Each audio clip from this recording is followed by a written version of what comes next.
तुझी संगती झाली अमुची निश्चिंती, नाही देखिले ते मिळे भोग सुखाची सोहळे. प्रस्तुत प्राप्त प्रसंगी प्राप्तस्थळी भगवत चिंतन रूपी सेवेकरता निवडलेला अभंग हा श्रीमंत श्री जगद्गुरु तुकोबरा यांचा कालापर प्रकरणातील असून जगद्गुरु तुकोबरा प्रस्तुतच्या अभंगामधून काल्याविषयीची असणारी आपल्या मनातली अभिलाषा व्यक्त करतात. तुझी संगती झाली अमुची निश्चिंती, नाही देखिले ते मिळे भोग सुखाचे सोहळे. चिंतनाला सुरुवात करण्यापूर्वी थोडासा परिहार द्यावायचा तो असा या ठिकाणी संपन्न होत असलेला हा पारायण सोहळा आणि सोहळ्याचा असणारा हा शेवटचा म्हणजे प्रसादाचा किंबहुना काल्याचा प्रसंग आणि भगवत कृपेने असणारी ही काल्याची सेवा माझ्यासारख्याच्या वाट्याला आलेली आहे. श्री गुरु कृपा करतील, ज्ञानोबराय तुकोबराय कृपा करतील, त्याप्रमाणे प्राप्त वेळेमध्ये काही अभंगाचं आपण चिंतन करण्याच्या ठिकाणी प्रयत्न करणार आहोत. वास्तवामध्ये काल्याची सेवा करणं थोडंसं जडपणाचं लक्षण आहे, कठीण आहे. कारण याचं असं दिसायला सोपीन असायला अवघड काल्याची सेवा. याचं कारण असं की काल्याच्या चिंतनामध्ये पहिला भाग म्हणजे वक्त्याला बोलण्याचं स्वातंत्र्य नाही, विषयाचं स्वातंत्र्य नाही. दुसरा मुद्दा, वेळ झाला तरी वेळेत संपवावं लागतं आणि लवकर चालू झालं तरी वेळेपर्यंत न्यावं लागतं. प्रसंगी आकडावं लागतं आणि प्रसंगी लांबवावं लागतं आणि हे करत करत काला सांगावा लागतो. म्हणजे अभंगही सांगावा लागतो, चिंतनही सांगावं लागतं, चरित्रही सांगावं लागतं आणि कालाही करावा लागतो. या सगळ्या गोष्टीचा संगतीचा भाग प्राप्त करणं म्हणजे थोडीशी कसरत का प्रयत्न करावा लागतो. असो यथामती यथावकाश भगवत कृपेने प्रयत्न करून आपण सेवा संपन्न करण्याचा प्रयत्न करू. अभंगाचा विचार करण्याचा भगवंताला नमन करू आणि सेवेला आरंभ करू. देवाधी देवा जगत्रय जीवा, देवाधी देवा जगत्रय जीवा, हरियेसी केशवा विनंती माझी,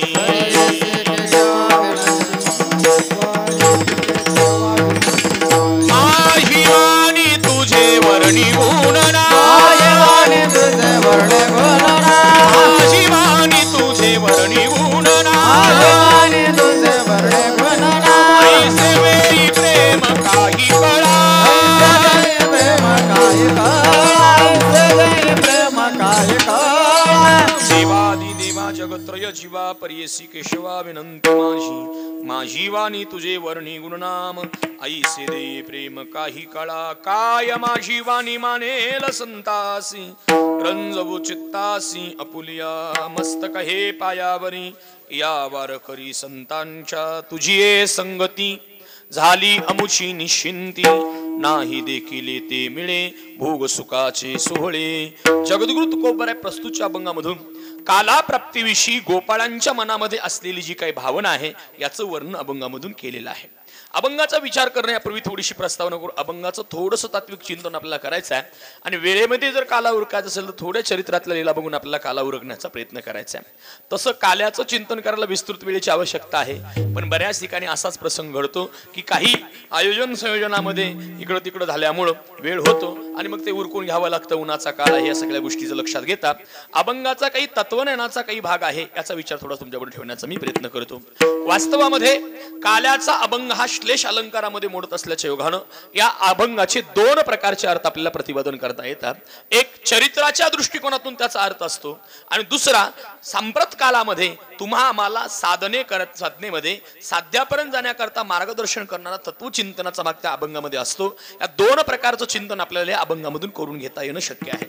अभंगाचा विचार करत असताना महाराज प्रस्तुतच्या अभंगामध्ये काल्याच्या अभंगामध्ये जे काही अनेक प्रकार आहेत, काल्याच्या अभंगामध्ये काही अभंग हे गोपाळाच्या मुखातले आहेत, काही अभंग हे भगवंताच्या मुखातले आहेत, काही अभंग हे गोपाळ आणि भगवंत या दोघांचं संमिश्रपणाचं चिंतन करणारे आहेत. पण प्रस्तुतचा अभंग हा गोपाळांच्या मुखातला आहे. चरित्राच्या दृष्टिकोनात अभंगाची संगती अशी आहे, प्रसंग असा आहे की भगवान परमात्मा गोकुळात अवतीर्ण झाल्यापासून त्या परमात्म्यामध्ये सर्व प्रकारचे गोकुळवासी आकृष्ट झालेले आहेत. कारण भगवंताच्या नामामध्ये सामर्थ्य आहे, कृष्ण इति कर्षति. कृष्ण पदाचाच अर्थ एक आहे की आकर्षण करून घेणं, प्रत्येकाला आपल्याकडे खेचून घेणं, वेधून घेणं हे सामर्थ्य भगवंताकडे आहे.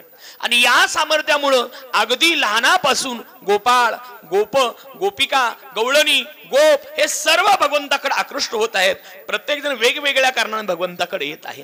पैकी गोपाळ भगवंताकडे येत आहेत. भगवंत गोपाळाच्या पासून बाजूला जात नाहीत. इतके गोपाळ भगवंताला लगट झालेले आहेत की भगवान परमात्मा उठायच्या अगोदर गोपाळ भगवंताच्या जवळ उपस्थित आहेत. आता गंमत अशी आहे महाराज, महाराजांनी वर्णन केलेलं आहे. अवघे हरिजन मिळून आले राहुळा, दोन्ही कर जोडोनी विनविती गोपाळा. उठा पांडुरंगा हरिजना सांभाळी, पाहू द्या वदन वंदू पायाची धुणी. उगवला दिनकर झाल्या निवळस दिशा, कोठवरी निद्राता उठी परेशान.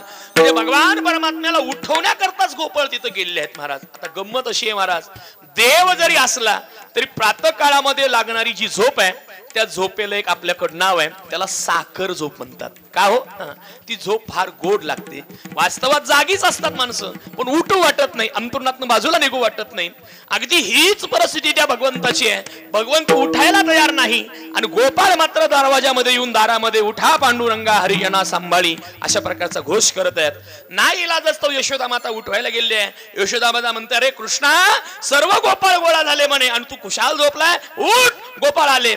असं म्हणल्यानंतर भगवंताला थोडासा राग आलेला आहे आणि त्या रागाच्या भरात जाऊन भगवान परमात्मा त्या गोपाळांना खडसावतो आणि विचारतो, का रे, तुम्हाला काही कामधंदा आहेत का नाही? उठलं की सुटलं म्हणे आमच्याकडेच येता, आमच्या घरात येता, का येता? असा ज्या वेळेला काही खडसावणीच्या स्वरामधला प्रश्न विचारलेला आहे, त्या प्रश्नाला उत्तर गोपाळांच्याकडून काही देत आहेत. त्या उत्तर जे दिलेलं आहे त्याचाच अनुवाद तुकोबाराय प्रस्तुतच्या अभंगात करतात. ते गोपाळ सांगतात, ए देवा, तू जरी आम्हाला दवडण्याचा प्रयत्न करत असला, म्हणजे का आलाय असं जरी विचारणा करत असला, आम्ही येऊ नये असं जर तुला वाटत असलं, तर एक लक्षात घे, आम्ही का आलोय याचं तुला कारण सांगतो. कारण देवा, तुझी ये संगती, आम्हाला ज्या वेळेपासून तुझी संगती प्राप्त झालेली आहे त्या वेळेपासून आम्हाला खऱ्या अर्थानं सुख प्राप्त झालेलं आहे, किंवा खऱ्या अर्थानं आम्ही जीवनामध्ये निश्चिंत झालेलो आहोत. झाली आमुची निश्चिंती, म्हणजे आमच्या ठिकाणी निश्चिंतपणा आताच प्राप्त झालेला आहे. कारण आतापर्यंत बहुत दिवस होती मज आस, आतापर्यंत अनेक काळापासून आम्ही ती इच्छा बाळगून होतो की तुझी संगती आम्हाला प्राप्त व्हावी, तुझी संगती आम्हाला प्राप्त व्हावी. इतकंच काय, अनेक जन्मामध्ये कायमी उद्धार पावेन, काय कृपा करील नारायण, ऐसे तुम्ही सांगा संतजन, करा समाधान चित्त माझे. काय हे खंडईल कर्म, पारुषतील धर्माधर्म, कासयाने ते कळेल वर्म, म्हणून श्रम वाटत असे ऐसी चिंता करी सदा सर्व काळ. रात्रंदिवस हेची तळमळ, अंतःकरणामध्ये आमच्या तळमळ होती, तुझी भेट होईल का, आमचा उद्धार होईल काय, तुझ्या संगती सुख मिळेल काय. आता ती जी काही आमची अनंत काळाची इच्छा होती ती तुझ्या संगतीमुळे आल्यामुळं आता निश्चिंतीने पावलो विसावा. आता आमचा चिंता भाग नष्ट झालेला आहे आणि आम्ही आता निश्चिंत झालेलो आहोत.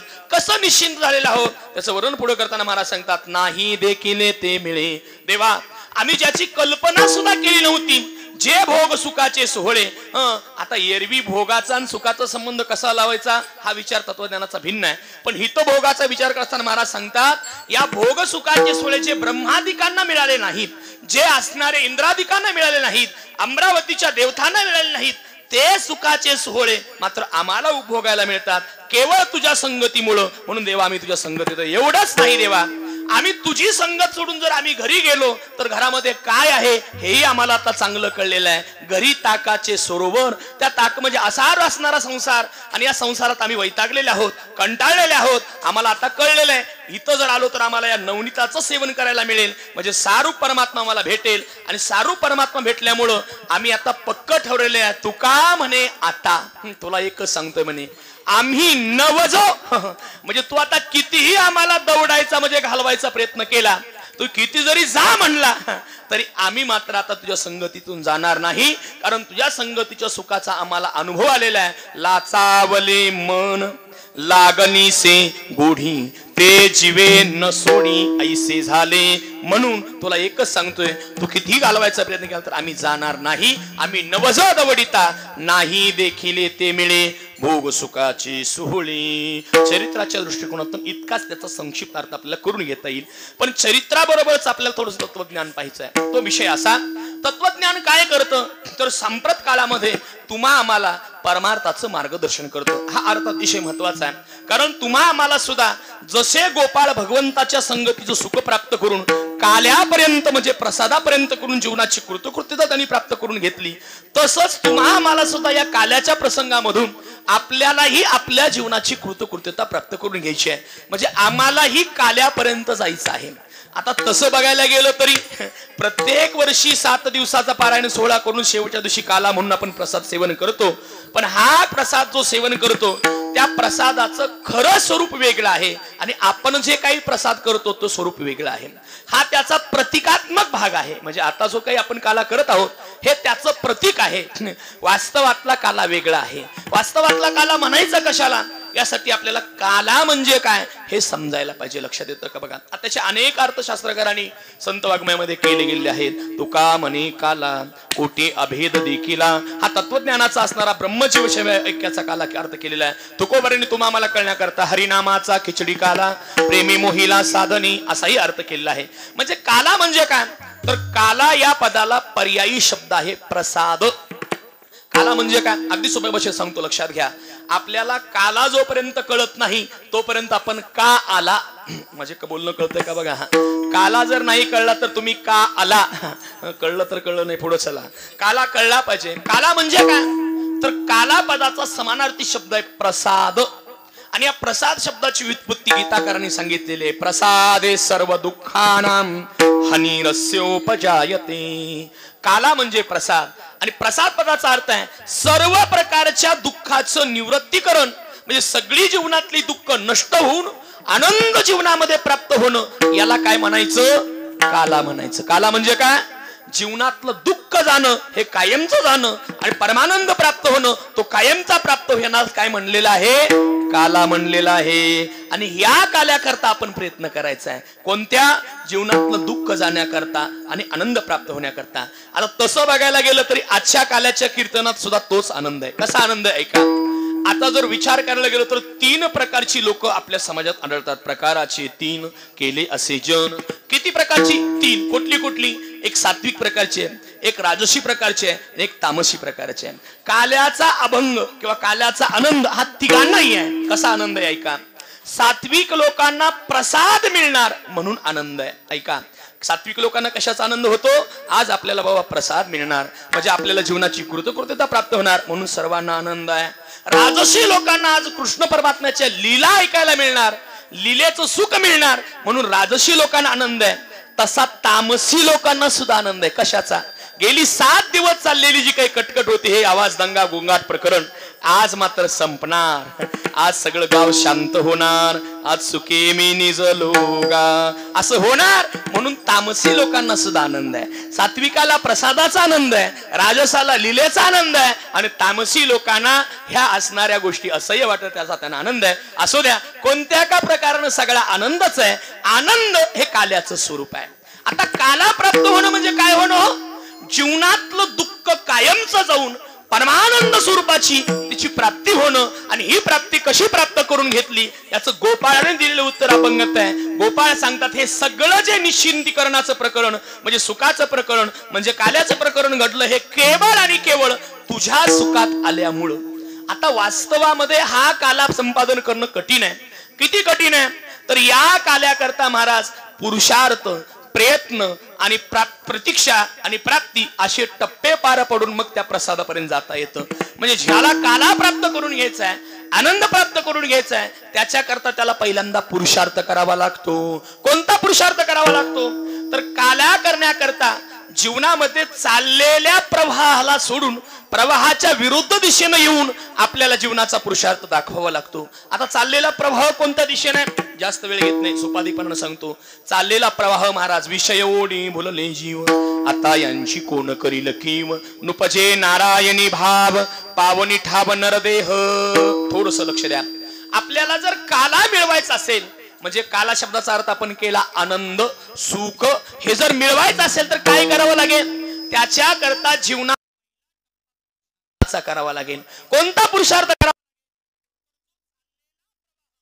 सर्व जीवाचं जी काही ओढ विषयाकडे आहे ते विषयाकडची ओढ बंद करून आपल्याला परमात्मा स्वरूपाकडे प्रवृत्त व्हावं लागेल. हा एक प्रकारचा पुरुषार्थ आहे. सोप्या भाषेमध्ये हा पुरुषार्थ म्हणजेच वारकरी होणं. होय होय वारकरी. बघा, माणसं वारकरी व्हायला तेवढं नकार देतात. लोक म्हणतात बुवा आम्ही वर्गणी देतो, सप्ताहात सहाय्य करतो, वाटल्यास पंगत घालतो, वाटल्यास आर्थिक मदत करतो, पण हे वारकरी होणं आमच्या मागं काही लावू नका. का? याचं एकच कारण आहे, वारकरी होणं हे एऱ्या गेऱ्याचं काम नाही, त्याला पुरुषार्थच असावा लागतो. लक्षात घ्या. कसा असावा लागतो? अजून सोपं करतो लक्ष देण्याकरता. बघा, वारकरी होणं म्हणजे स्वत्वाचा बाद करून परमात्मा स्वरूपाशी समरस होणं, परमात्म्याची शरणागती होणं, असा त्या पदाचा अर्थ आहे. नुसती गळ्यात तुळशीची माळ घातली की वारकरी झाला ही परिपूर्णता नाही. उलट गळ्यात तुळशीची माळ घालणं याचाच एक अर्थ असा आहे, गळ्यावर ते तुळशीची माळ घालणं म्हणजे देहावर तुळशी पत्र ठेवून देहाचं समर्पण परमात्म्याला करणं. आता मी म्हणून शिल्लक नाही, तर हा देहच परमात्मा स्वरूप झाला, अशी त्याची अवस्था प्राप्त होणं, याला म्हणायचं पुरुषार्थ. हा पुरुषार्थ केल्याशिवाय काल्याकडे जाता येत नाही. मग लोक काही लोक आनंदानं विनोदानं सांगतात, बुवा 6 दिवस कीर्तनाला जमलं नाही, 7व्या दिवशी तर काल्याला या, तुम्हाला निदान काल्याचा प्रसाद मिळाला की सगळं मिळाल्याचं पुण्य मिळेल. पण ऐका, एवढा काला सोपा नाही. आजच जर कोणी आला असेल तर त्याला दहीलाही मिळेल, काला मिळणार नाही, म्हणजे आनंद मिळणार नाही. काला मिळण्याकरता पुरुषार्थातच यावं लागतं. पुरुषार्थ म्हणजे असलेली जी संगती आहे त्यातनं बाजूला यावं लागतं आणि या परमात्मा स्वरूपाकडे प्रवृत्ती करावी लागते. यालाच म्हणायचं पुरुषार्थ. दुसरा टप्पा आहे, नुसतं येऊन चालत नाही, आल्यानंतर प्रयत्न करावा लागतो. नुसतंच कीर्तनात बसून चालत नाही, टाळी वाजून भजन करावं लागतं, प्रयत्न आहे. नुसतं बसून चालत नाही, श्रवण करावं लागतं, प्रयत्न आहे. नुसतंच ऐकून चालत नाही, ऐकलेलं कृतीत आणावं लागतं, प्रयत्न आहे. महाराज गवळणीचा एक सात्विक दृष्टांत आहे. त्या कृष्ण चरित्रामध्ये एके दिवशी परमात्मा स्नान वगैरे सर्व विधी आटोपलेला आहे आणि भगवान परमात्म्याला काय लहर आली, भगवान परमात्म्यानं मोठ्यानं रडायला चालू केलेलं आहे. रडते माझे बाळताने नाना परी समजावी ते राहीना. रडायला सुरुवात केलेली आहे. अनेक गवळणी त्या असणाऱ्या भगवंताला समजावण्याचा प्रयत्न करतात, मागेल ते खायला देतात, अनेक प्रयत्न करतात, पण देव उलट जास्तच रडतोय, पण रडायचं कमी करत नाही. एवढ्यामध्ये महाराज ती राधिका आलेली आहे आणि राधिकेला पाहिल्याबरोबर भगवंत परमात्म्यानं रडायचं बंद केलं आणि हसायला सुरुवात केली. आनंद व्यक्त झाला. मग त्या गवळणींनी त्या कृष्णाला राधेकडे दिलं आणि राधा त्याच्याविषयी म्हणजे त्या प्रेमामध्ये समरस झालेली आहे. आता यातला एक सात्विक भाव असा आहे, त्या गवळणी विचार करतात या परमात्म्याचं सुख मिळावं म्हणून आम्ही इथं आलो. म्हणजे आता या सगळ्या अधिकार अध्यात्मशास्त्रात लक्षात घ्या, त्या गवळणी म्हणजे आपल्यासारख्या कोणी सामान्य नव्हत्या. त्या गवळणी म्हणजे पाठीमागच्या असणाऱ्या तपश्चर्या करणाऱ्या ऋषी मुनींच्या पैकी होत्या. अशा असणाऱ्या गवळणी विचार करतात, आम्ही देवाजवळ गेलो तर देवाला आमचं सुख होत नाही, उलट राधेला जर देवाला जवळ घेतलं तर देवाला सुख होतं, म्हणजे आमच्यापेक्षा राधेचं काहीतरी सत्कर्म जास्त असलं पाहिजे.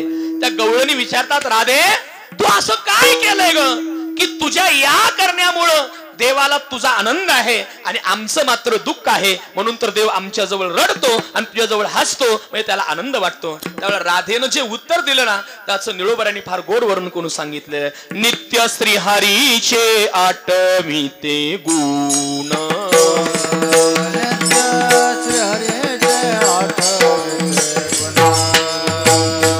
वदने त्याची आवो नामाचे स्मरण,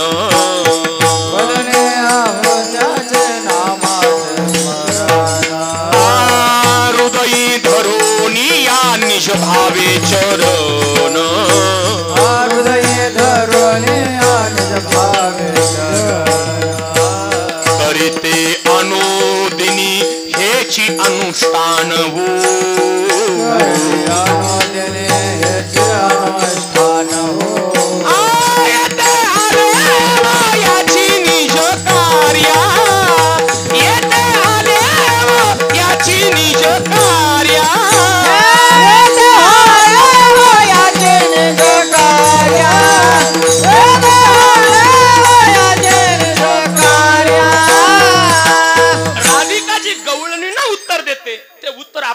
मार्गदर्शक आहे म्हणून निळोबा त्याचं गवळण तीव्र करता. राधा म्हणते मी काय केलं सांगू, अरे हे गवळीनो, मी आतापर्यंत नित्य, हे पहिलं पद फार महत्वाचं आहे. आम्हीही परमार्थाकरता प्रयत्न करतो, पण आपल्या त्यात नित्यता असत नाही. आम्ही सप्ताहापुरतं एका जागी येणारी मंडळी आहे, कीर्तनापुरतं एका जागी येणारी मंडळी आहे, पण महाराज त्यामध्ये नित्यता अशी आहे. नित्य नेम नामी ते प्राणी दुर्लभ, नित्य श्रीहरीचे आठविते गुण. आठव येण्याकरता त्याचं चिंतन किंवा त्याचं असणारं चिंतन घडण्याकरता असणारं पठण, असणारं म्हणजे वाचन करणारा जो काही श्रम आहे तो किती करावा लागतो याची लक्षात घ्या. त्यावेळेला आठवण निर्माण होते. नित्य श्रीहरीचे आठविते गुण, वदनी त्याची नामाचे स्मरण, हृदयी धरुणी निज भावे चरण. यामध्ये कायिक, वाचिक आणि मानसिक तिन्ही प्रकारचं समर्पण निळोबराय वर्णन करतात. आणि हेच करीते अनुदिनी, म्हणजे दररोज हेच अनुष्ठान करते, आणि याचा परिणाम म्हणून भगवान परमात्म्याला माझ्याजवळ सुख मिळतं. हा प्रयत्न आहे, काला मिळवण्याकरता हा केला गेलेला प्रयत्न आहे.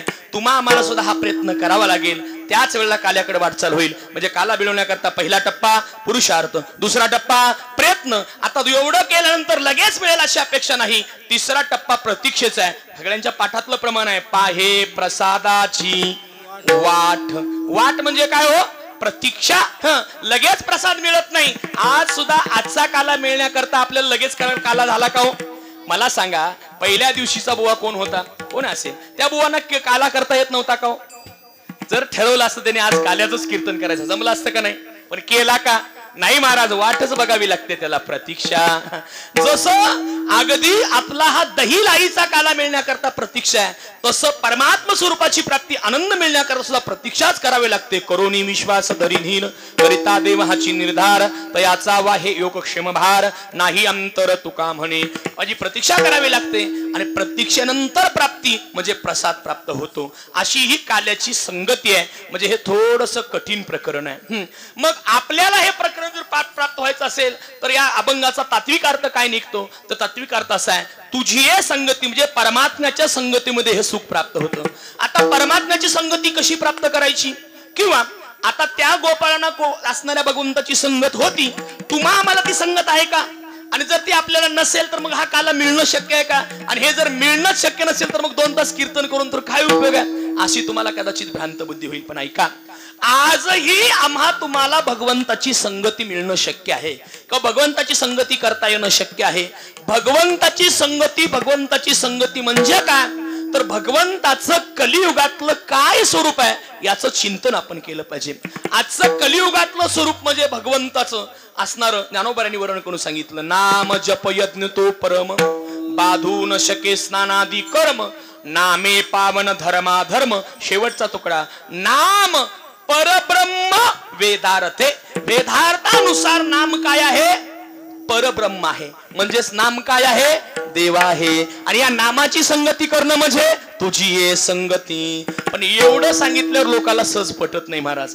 कारण जी गोष्ट सहज मिळते, जी गोष्ट सोपी असते, जिला काही किंमत द्यावी लागत नाही, त्या गोष्टीचं माणसाला जास्त पटत नाही. असंच असतंय, लक्षात घ्या. नाम मिळवायला सोपं, घ्यायला सोपं, असायला सोपं, कोणताही त्रास नाही. म्हणून तर आपण घेत. बरं झालं तुम्ही म्हणलात. का? आपला त्या नामाविषयी असणारा भाव कमीच आहे. आता नामाचं किती सामर्थ्य आहे याचं 1-2 मुद्द्याचं चिंतन तुमच्याकडे ठेवतो. मी चरित्राकडे येतो, कारण वेळेकडे लक्ष ठेवणं गरजेचं आहे, लक्षात घ्या. पण हा मुद्दा महत्वाचा आहे म्हणून तुम्हाला नामाचं सामर्थ्य सांगतो. कारण नाम हेच कसं भगवंताचं स्वरूप आहे याचा विचार आपल्याला करून घेता येईल. ऐका, वेदांतातला नियम आहे. आता सध्या वेदांतातला नियम असा आहे की नाम आणि नामी यामध्ये वेद अभेद सांगतो. वेद काय सांगतो? नाम आणि नामी या पदाचा अर्थ काय करायचा हो? म्हणजे समजा कल्पना करा, तुमचं नाव काय हो? शिवाजीराव. तुमचं नाव शिवाजीराव हे झालं नाव. काय म्हणायचं याला? शिवाजीराव हे नाम. आणि हे दिसतायत हे शिवाजीरावच. जरा कळतंय का बघा, थोडं लक्ष द्या, बोलू नका. हे दिसतायत हे शिवाजीराव आणि ह्यांचं नाव म्हणजे शिवाजीराव हे नाव, आणि दिसतायत हे नामी. याला काय म्हणायचं? दिसतात ते ह्याला नामी, आणि यांचं नाव शिवाजीराव. आता दोघात भेद आहे का? शिवाजीराव म्हणजेच हे आणि हे म्हणजेच शिवाजीराव. बोलणं माझं कळतंय का? थोडस जड जाईल, पुन्हा एकदा लक्षात घ्या. हे म्हणजे शिवाजीराव आणि शिवाजीराव म्हणजे हे. शिवाजीराव हे नाम, हे नामी. यात काय आहे?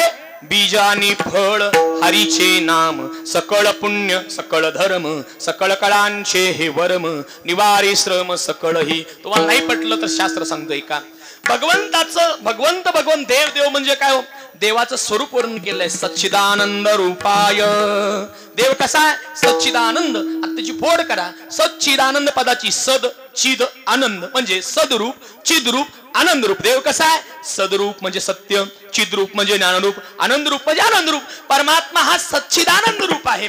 म्हणजेच त्याचं वर्णन तुकोबारे करतात, आनंद अद्वय नित्य निरामय, जे का निज ध्येय योगी यांचे, ते समचरण साजिरे विठे बरी. परमात्मा कसा आहे? आनंद म्हणजे आनंद, नित्य म्हणजे सत्य, आणि निरामय म्हणजे चिद. लक्षात आलं का? भगवान परमात्मा सच्चिदानंद रूप आहे. आता भगवान परमात्मा जसा सच्चिदानंद रूप आहे तसंच भगवंताचं नाव सुद्धा कसं आहे हो? नाव सुद्धा सच्चिदानंद रूप आहे. आपल्या पाठातलं प्रमाण आहे नेहमी म्हणणारं. कुठलं माहितीये? महाराज वर्णन करून सांगतात, सत्य साच खरे, सत्य साच खरे, सत्य साच खरे, सत्य साच खरे.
सत्य साच खरे, या तीन पदाचा अर्थ काय हो? सत्य म्हणजे खरे, साच म्हणजे खरे, खरे म्हणजे खरेच.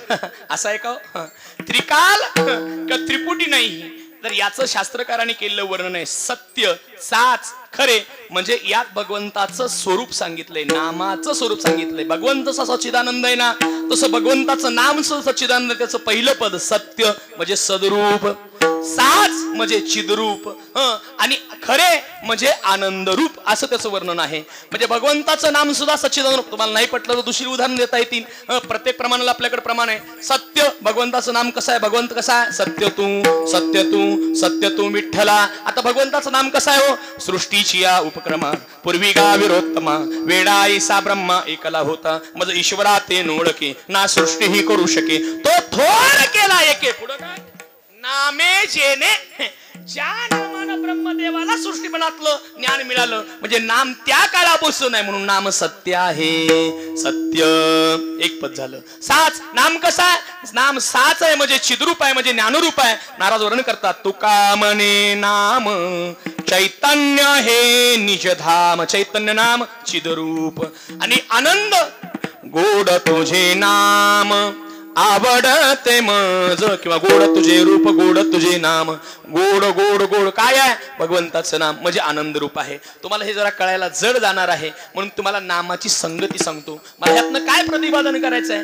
नामाचं श्रेष्ठत्व प्रतिपादन करायचं आहे. नाम आणि भगवान परमात्मा यामध्ये अभेद आहे. भगवंताची जी शक्ती ती भगवंताच्या नामाची शक्ती, नामाची जी शक्ती तीच भगवंताची शक्ती, असा भेदभावाला प्रतिपादन करायचं आहे का? म्हणजे भगवंताची जी ताकद आहे तीच भगवंताच्या नामाची ताकद आहे. नामाची ताकद आपल्याला कमी वाटता कामा नये. नामाची ताकद किती महत्वाची आहे त्याच्याकरता तुम्हाला मी एक कोटी सांगतो आणि एक उदाहरण सांगतो आणि हा विषय मिटवतो. ऐका, कोटी अशी आहे, जगामध्ये काही गोष्टी ह्या अशक्य, नुसते शक्य आहेत त्या शक्य होतात. ऐका, जगामध्ये काही गोष्टी शक्य आहेत, शक्य होतात. पहिला प्रकार, जगामध्ये काही गोष्टी अशक्य आहेत, प्रयत्नानं शक्य होतात. दुसरा प्रकार. तिसरा प्रकार, जगामध्ये काही गोष्टी सहज शक्य आहेत पण अशक्य होतात. तिसरा प्रकार. आणि चौथा प्रकार, जगामध्ये काही गोष्टी नुसत्या अशक्य नाही तर अशक्यातल्या अशक्य गोष्टी आहेत. अशक्यातल्या अशक्य गोष्टी ज्यांना शक्य होतात त्याला नामचिंतनाचं महात्म्य म्हणायचं. आता थोडा विस्तार सांगतोय का. पहिला प्रकार, जगामधल्या काही गोष्टी शक्य आहेत, शक्य होतात. रात्र होणं, दिवस होणं, वर्तमान ऋतुमान चालणं, झाडाला फल फुल येणं, गाईला वासरू होणं, हे सगळे प्रकरण कसे आहेत, ठरलेले आहेत. का आपण ठरवलं आता लयच ऊन पडायला लागले, संध्याकाळी दिवसच मावळून द्यायचा नाही म्हणून सगळी पंचक्रोशीतली माणसं गोळा केली, सगळ्यांनी दगड घेतले आणि दगड घेऊन उभा राहिले, कसा दिवस मावळतोय म्हणून बघू. राहील का हो? बरं, मावळला ते मावळला, उद्याच्याला उगवूनच द्यायचं नाही, खूपच त्रास होतोय, अंधारात असलेलं बरं आहे असं म्हणून जर आपण त्याला थांबवायचा प्रयत्न थांबतोय का? नाही. चला, पहिला प्रकार मिटला. शक्य आहे, शक्य होणार, याला घटित आहे, घडणार. चला पुढचा. काही गोष्टी मात्र अशक्य आहेत. मला सांगा, आता ऊन पडलंय आणि समजा संयोजक मंडळींना तुमची सगळ्यांची दया झाली आणि त्या दयेमध्ये सगळ्यांना मठ्ठा द्यायचं ठरलं. असं उगं हो म्हणा, मला काय माहित नाही, तुम्ही कल्पना करू नका, फक्त मला उदाहरणादाखल इथं घ्यायचं आहे. सगळ्यांना म्हणे गार असा थंड मठ्ठा द्यायचा ठरला. मग मठ्ठ्याबरोबरच त्या मठ्ठ्यामध्ये थोडस विष घातलं. काय घातलं? उगं हो म्हणा, आता कोणी घेणार नाही. विष घातलं. आता कोण खाईल का हो? म्हणजे जर खाल्लं तर ते पचेल का हो? म्हणजे काय आहे, विष पचवणं काय आहे, अशक्य आहे. तर आपल्या बऱ्याच लोकांना फोटो काढायचा जास्त आवडीचा भाग आहे, नाद आहे म्हणा, सेल्फी काढायची नाद आहे म्हणून कोण वाघाच्या गळ्यामध्ये हात घालून सेल्फी काढते का? या सगळ्या गोष्टी काय आहेत, अशक्य आहेत. पण ऐका, या गोष्टी जर प्रयत्न केल्या तर शक्य आहेत का नाही हो? ज्ञानोबरांची प्रमाण त्याला सरळ आहे. विष आहारी पडे, समुद्री पाय वाट जोडे, वेकी वाघ ब्रह्म थोकडे, अभ्यास केले अभ्यासाची निबळे, एकागती अंतराळे, व्याघ्र सर्वप्रपांजळे केली एकी. म्हणून अभ्यासाची काही सर्वता दुष्कर नाही. अभ्यास जर केला तर या गोष्टी काय आहेत, शक्य आहेत. शक्य आहेत का नाही? तुम्हाला लाईव्ह उदाहरण सांगतो, विषय मिटवतो. ऐका, बरीच मंडळी तंबाखू खातात का नाही? तंबाखू काय प्रोटीन आहे का प्रथिन आहे? काय आहे? तंबाखू खाल्ल्यामुळे शरीराला काय फायदा आहे? उलट तंबाखू काय आहे, विषच आहे का नाही? आता याची झाली सुरुवात कशी? उगा ऐका, याचा एक बारखावा आहे. तंबाखू खाण्याची पद्धत शेतकरी प्रवर्गामध्ये कशी चालू झाली तुम्हाला सांगतो. ऐका महाराज, शेतकरी हा नेहमी परावलंबी आहे. प्रत्येक वेळेला त्याला कुणाची ना कुणाची कशा करता मदत घ्यावी लागते. पूर्वी आऊत काम करायचं म्हणलं तरी पैऱ्यानं बैल असायचा. बरं, बैल घरची असली तर आऊत नसायचं. आऊत असलं सोल आहे तर अवजार नाही, कुळव नाही, कुळव आहे तर त्याला फास नाही, फास आहे तर दांड्या सरळल्या नाहीत, दांड्या सरळल्या आहेत तर जू नाही, असं असायचं. मग काय करायचं, जायचं मागायला. मग आता मागायला गेलं की मागत असताना एक त्याचं शास्त्र आहे. पारायणात सुद्धा वर्गणी मागताना त्याला शास्त्रानं जावं लागतं. म्हणजे त्याची मानसिकता बघून जर आपण ठोका टाकला तर डाव बरोबर बसतो. नाही ते बिघडलेलं असताना आपण जर तिथं मागायला गेलो तर प्रकरण बिघडतं, लक्षात घ्या. मग या शेतकरी प्रवर्गानं काय केलं, कशी मागायची भीक, म्हणजे मागायचं आहे तर आधी तंबाखू खायला शिक. म्हणजे काय झालं, कसं मागायचं तर म्हणायचं रामभाऊ या तंबाखू म्हणू. मग तंबाखू चोळत चोळत चोळत मध्यंतरी आले की मग डाव टाकायचा. मग म्हणायचं जरा बैलाचं काम होतं आणि मग जरा शिवळ मोकळं आहे का, मग आता गुतलेला असतं नाही कसं म्हणतो, हा हाय मोकळं घेऊन जावा. मग शिवळ घ्यायचं. म्हणजे मागायचं असलं की आधी काय करायचं, तंबाखूत अडकवायचं. इथनं प्रकरण चालू झालं. आता ही तंबाखूची प्रक्रिया इथनं जी सुरू झाली ती कुठपर्यंत गेली हो? ही तंबाखूची प्रक्रिया इतकी पुढे गेली. आता वास्तवात पहिल्यांदा खाणारा बऱ्याच लोकांना आता अनुभव असेल, मला काय त्याची माहिती नाही पण मी ऐकलेलं सांगतोय. पहिल्यांदा ज्यांनी खाल्लं त्यांना काय आहे, म्हणे चक्कर आल्यासारखं होतंय. होतंय का, खरं आहे का? असं म्हणतात, चक्कर आल्यासारखं होतंय, बोहंड आल्यासारखं होतंय. मग जोडीदार काय म्हणतो, पहिल्यांदा असंच होतंय, पिऊ नको, काय होत नाही. मग पुढे वाढत वाढत वाढत कुठपर्यंत जातंय हो? पहिल्यांदा चक्कर येणारी तंबाखू विष असलेली पुढं पुढं ती इतकी प्रिय होते. एखाद्या वेळेला माणसं सांगतात, महाराज एक टाइम भाकरी नसलं तर चालल पण तंबाखू पाहिजे. पुढचं शेवटचं सांगतोय का, काही काही लोकांचा असा अनुभव आहे, उठल्या उठल्या जर तंबाखू नाही खाल्ली तर त्यांना शौचाला सुद्धा येत नाही. म्हणजे किती तंबाखू आपल्याला जडली, ही गोड आहे म्हणून का विष आहे म्हणून, मला यातनं एवढं सिद्ध करायचं आहे, विष आहे. पण अभ्यासानं काय झालं, आहारीपणे. महाराजांचं प्रमाण आहे, ओले मूळ भेदी खडकाचे अंग, ओले मूळ भेदी खडकाचे अंग, ओले मूळ भेदी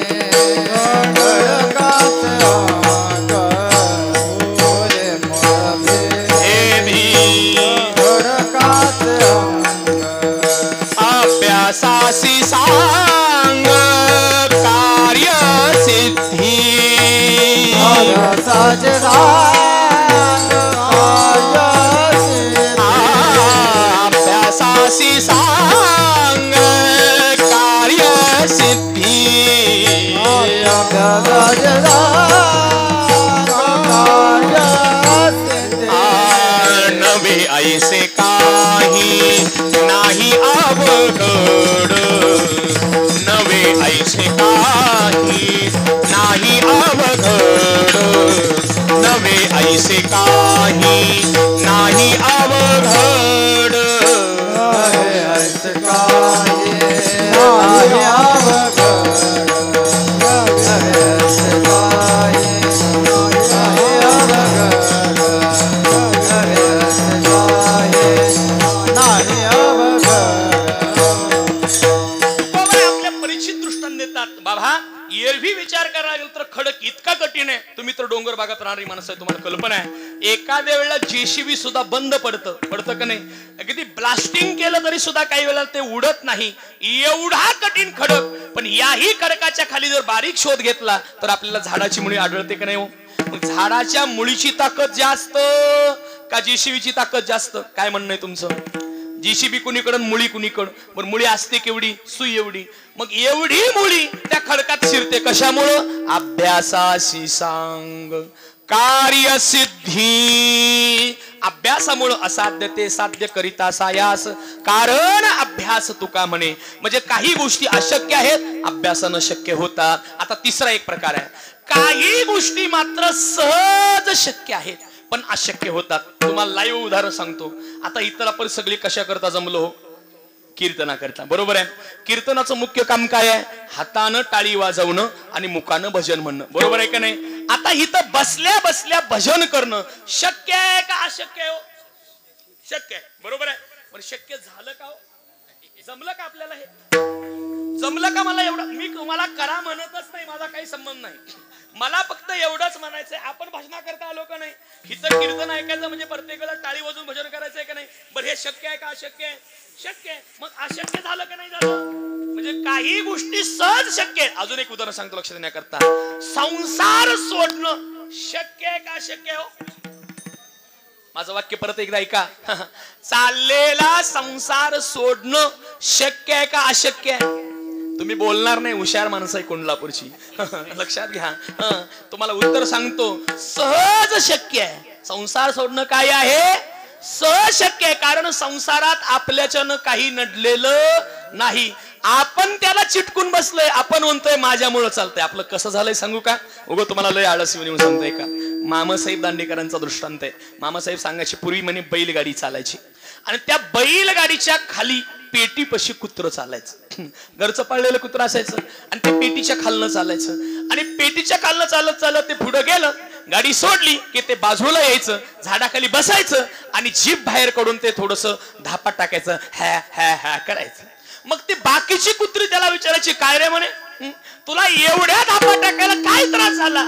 ते म्हणायचा, रे वर बघ 15 रुपया गाडी आहे. मग अरे गाडी ओढताय कोण? पट्ट्या गाडी ओढतोय म्हणे. कोण म्हणतंय? मग बैल कशासाठी आहेत तुम्हाला कळतंय का? गाडी ओढतय कोण? बैल. म्हणतय कोण? संसार होतोय कशानं? प्रारब्धानं. आणि म्हणतय कोण? कळलं तर कळलं, पुढे चला. म्हणजे काही गोष्टी सहज शक्य आहेत पण अशक्य होतात. चौथा प्रकार मला सांगायचा आहे. चौथा प्रकार असा आहे, काही गोष्टी मात्र कदापि घडणं शक्य नाही. घडणं शक्य आहे का? उदाहरण सांगतो. मेलेला माणूस जिवंत होणं शक्य आहे का हो? मेलेला माणूस काय प्रयत्न केल्यानंतर उठू शकेल मला सांगा? उठवणं शक्य नाही. पाण्यावरती दगड करणं शक्य आहे का? हे गोष्ट नुसती अशक्य नाही, अशक्यातली अशक्य गोष्टी आहेत. पण या दोनही गोष्टीला आपल्याकडे प्रमाण आहेत. अपवाद जन असतील. काय प्रमाण आहे तो? मेले माणूस जित उठवील. आणि पाण्यावर दगड तरली का ना तरली? महाराज वर्णन करतात ना, मी तो अल्पमतीहीन, काय वर्णो तुमचे गुण, उदकी तारिले पाषाण, हे महिमान नामाचे, हे महिमान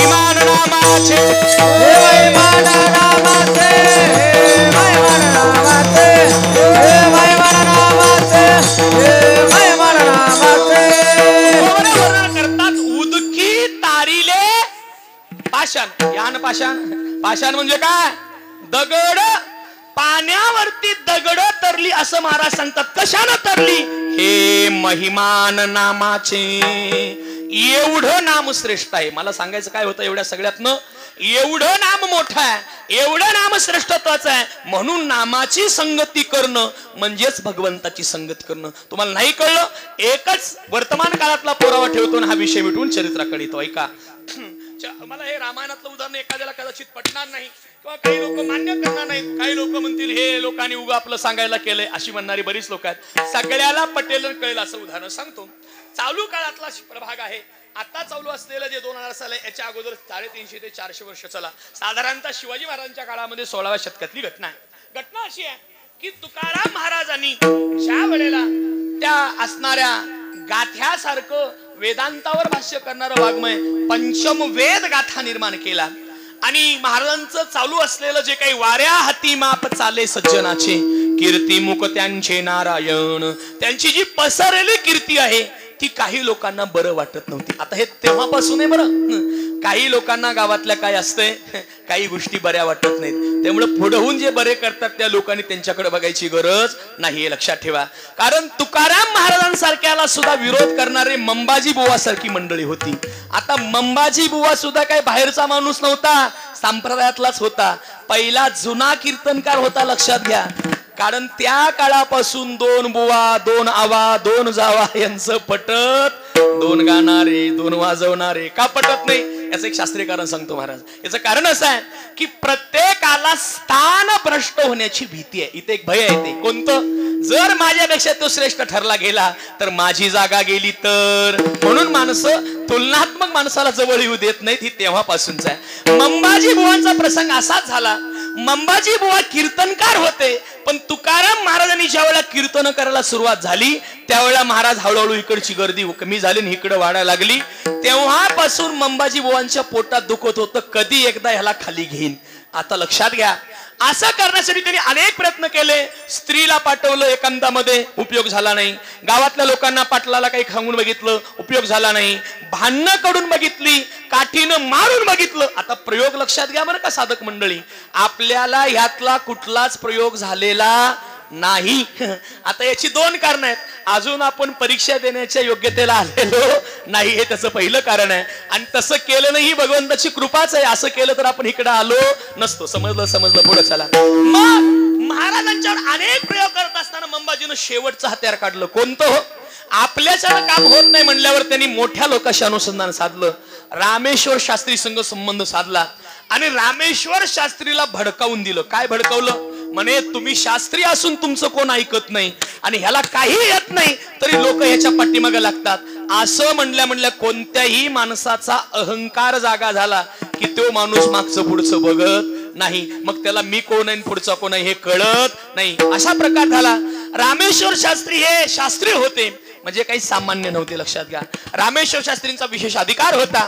आणि अशा रामेश्वर शास्त्रींनी तुकाराम महाराजांना माग पाडायचं ठरवलं. मग काय प्रयत्न केला हो? सगळ्यांना कल्पित प्रयत्न आहे. काय प्रयत्न केला म्हणाल तर महाराजांना पाठीमाग पाडण्यासाठी रामेश्वर शास्त्रींनी त्यांच्या असणारं जे वाङ्मय आहे ते वाङ्मय बुडवण्याची आज्ञा दिली. म्हणजे काय केलं? वेदांताचं जे भाष्य करणारं वाङ्मय आहे तो अर्थ तुम्हाला बोलण्याचा, उच्चारण्याचा अधिकार नाही असं त्यांना दाबावून सांगितलं आणि तो वाङ्मय बुडवण्याचा प्रयत्न केला. आता याचा अर्थ काय झाला हो? वास्तवामध्ये कोणतीही स्पर्धा करत असताना नीती कशी आहे हो? स्पर्धा कशी करावी? गायकाला गायनाची स्पर्धा करायची तर अवघड राग गाऊन करावी. वादकाला वादनाची स्पर्धा करायची, पुढच्याला कमी लेखायचं आहे तर असं काही रचना वाजवाव्या की पुढल्याला ते जमलं नाही पाहिजे. ही नीतीची स्पर्धा झाली. लक्षात आलं का बघा? पण त्याला लय वाजवायला येते म्हणून त्याला बसूनच द्यायचं नाही, हे प्रकरण नीतीमध्ये बसत नाही. मी इथं कोणाला म्हणत नाही बरं का, सगळे आपली मंडळी तुम्ही अंगावर घेऊ नका, पुढे चला. मग असाच प्रकार झाला. वास्तवामध्ये रामेश्वर शास्त्रींना आपल्याला श्रेष्ठत्व मिळण्यासाठी आणि तुकाराम महाराजांना कनिष्ठत्व मिळण्यासाठी काय करायला पाहिजे होतं? महाराजांपेक्षा चांगल्या प्रकृतीचा आचार निर्माण करून, महाराजांपेक्षा उच्च प्रकारचं वाङ्मय निर्माण करून लोकांना आपल्याकडे खेचायला पाहिजे होतं का नाही? मग असं न करता रामेश्वर शास्त्रींना सुद्धा माघार घेऊन अनीतीचा मार्ग अवलंबावा लागला. का हो? याचं एक कारण लक्षात घ्या. याचं कारण असं आहे की रामेश्वर शास्त्रींना चांगलं कळलं होतं की महाराजांचा पराभव करणं शक्य नाही, कारण महाराज इतके श्रेष्ठत्वाचे आहेत की या महाराजांचा आपण म्हणजे असणारा पराभव करू शकत नाही. आता हा मुद्दा पुढे इथंच कथा ठेवतो आणि ही चिकित्सा सांगतोय का. म्हणजे तुकाराम महाराज हे रामेश्वर शास्त्रींपेक्षा श्रेष्ठ ठरले गेले. याबद्दल तुमचं काही दुमत आहे का? ढोबार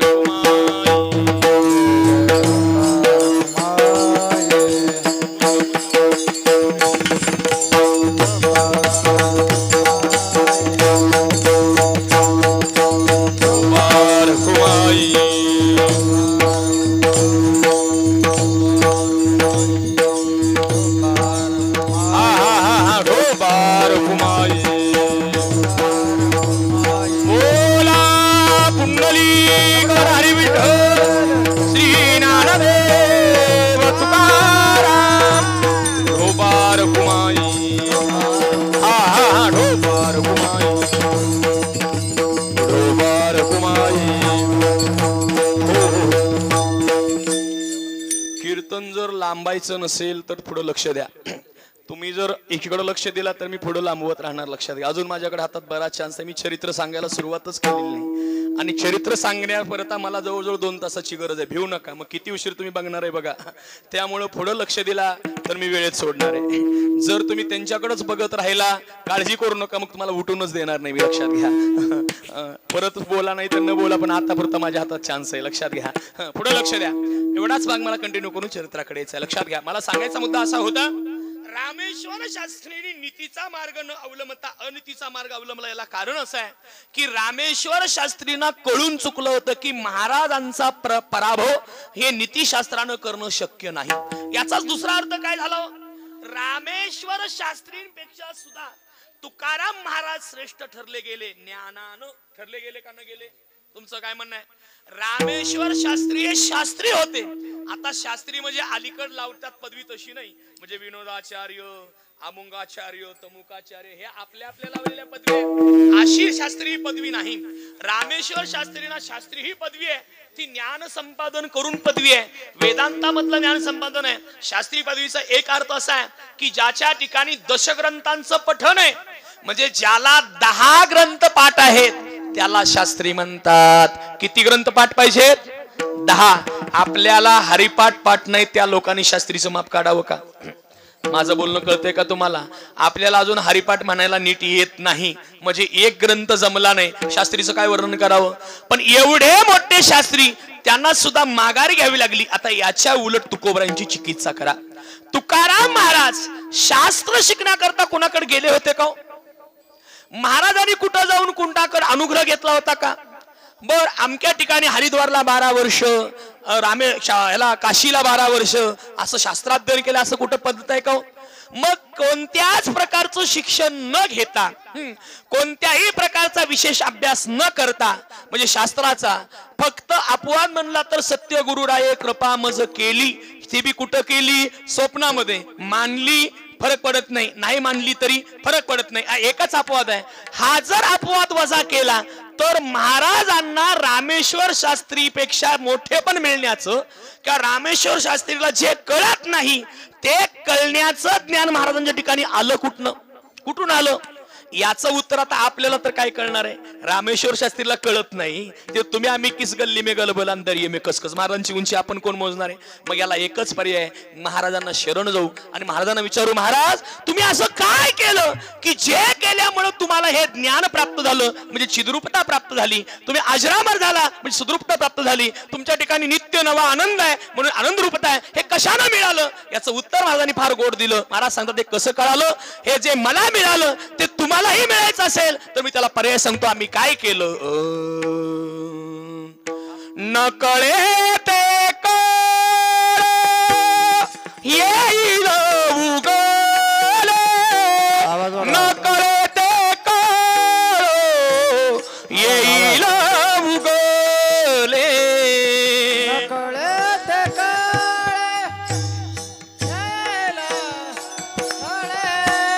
न कळे ते कळे येईल कळ, न कळे ते कळ येईल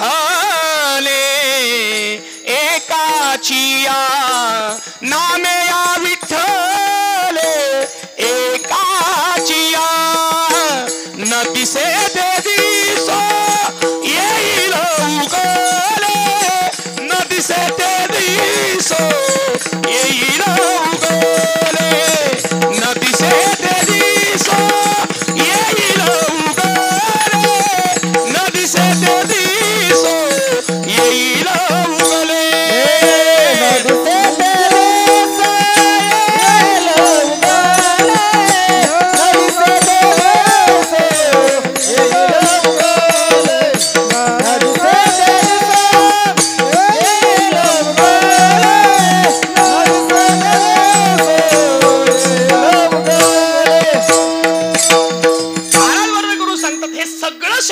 कशामुळं न कळे ते कळू येईल उगले न दिसे ते दिसो येईल उगले न बोले ते बोलो येईल उगले न भेटे ते भेटो येईल आपण कशामुळं करिता चिंतन विठोबाचे नामे या विठ्ठले एकाचिया म्हणजे महाराजांना हे जे काही सर्व प्राप्त झालं हे केवळ नामानं प्राप्त झालं मग आम्ही तुम्ही काय केलं पाहिजे हो आम्ही तुम्ही सुद्धा नामाचाच आधार घेतला पाहिजे एवढं नाम समर्थ आहे म्हणून नामाची संगती तोची जाना देव नामाची संगती म्हणजेच देवाची संगती आता तुझी संगती म्हणजे कुणाची संगती नामाची संगती आपण जर नामाच्या संगतीत राहिलो तर जो काही प्राप्त झालेला लाभ गोपाळांना आहे तोच लाभ आम्हा तुम्हाला प्राप्त होईल कारण गोपाळ होणं म्हणजेच इंद्रियांना आकळून परब्रह्माच्या चरणाशी स्थिर करणं म्हणजे ठाव देई चित्ता राखे पायापाशी करणं हेच आहे आणि हे जर केलं तर मग मात्र नाम मुखामध्ये येईल आणि अखंड नाम मुखामध्ये आलं की आम्हाला सुद्धा त्याच्या संगतीत निश्चिंती प्राप्त होईल असं अभंगाचं तात्विक चिंतन आहे तुझी संगती झाली आमुची निश्चिंती नाही देखील ते मिळे भोग सुखाचे सोहळे चरित्राला आरंभ करायचं पण मधलं भजन घेऊन लक्षात घ्या सरळ चाल म्हणतो मी पण वेळ म्हणायला देत नाही म्हणजे वेळच होईल आणि मला थोडं 5 मिनिट चरित्राला मिळेल म्हणून सरळ चाल म्हणू भजन होईल आणि त्यानंतर जेवढा वेळ आपल्याला मिळेल तेवढ्यामध्ये चरित्र सांगण्याचा मी प्रयत्न करीन तुझी संगती तुझी संगती झाली आमुची निश्चिंती झाली आमुची निश्चिंती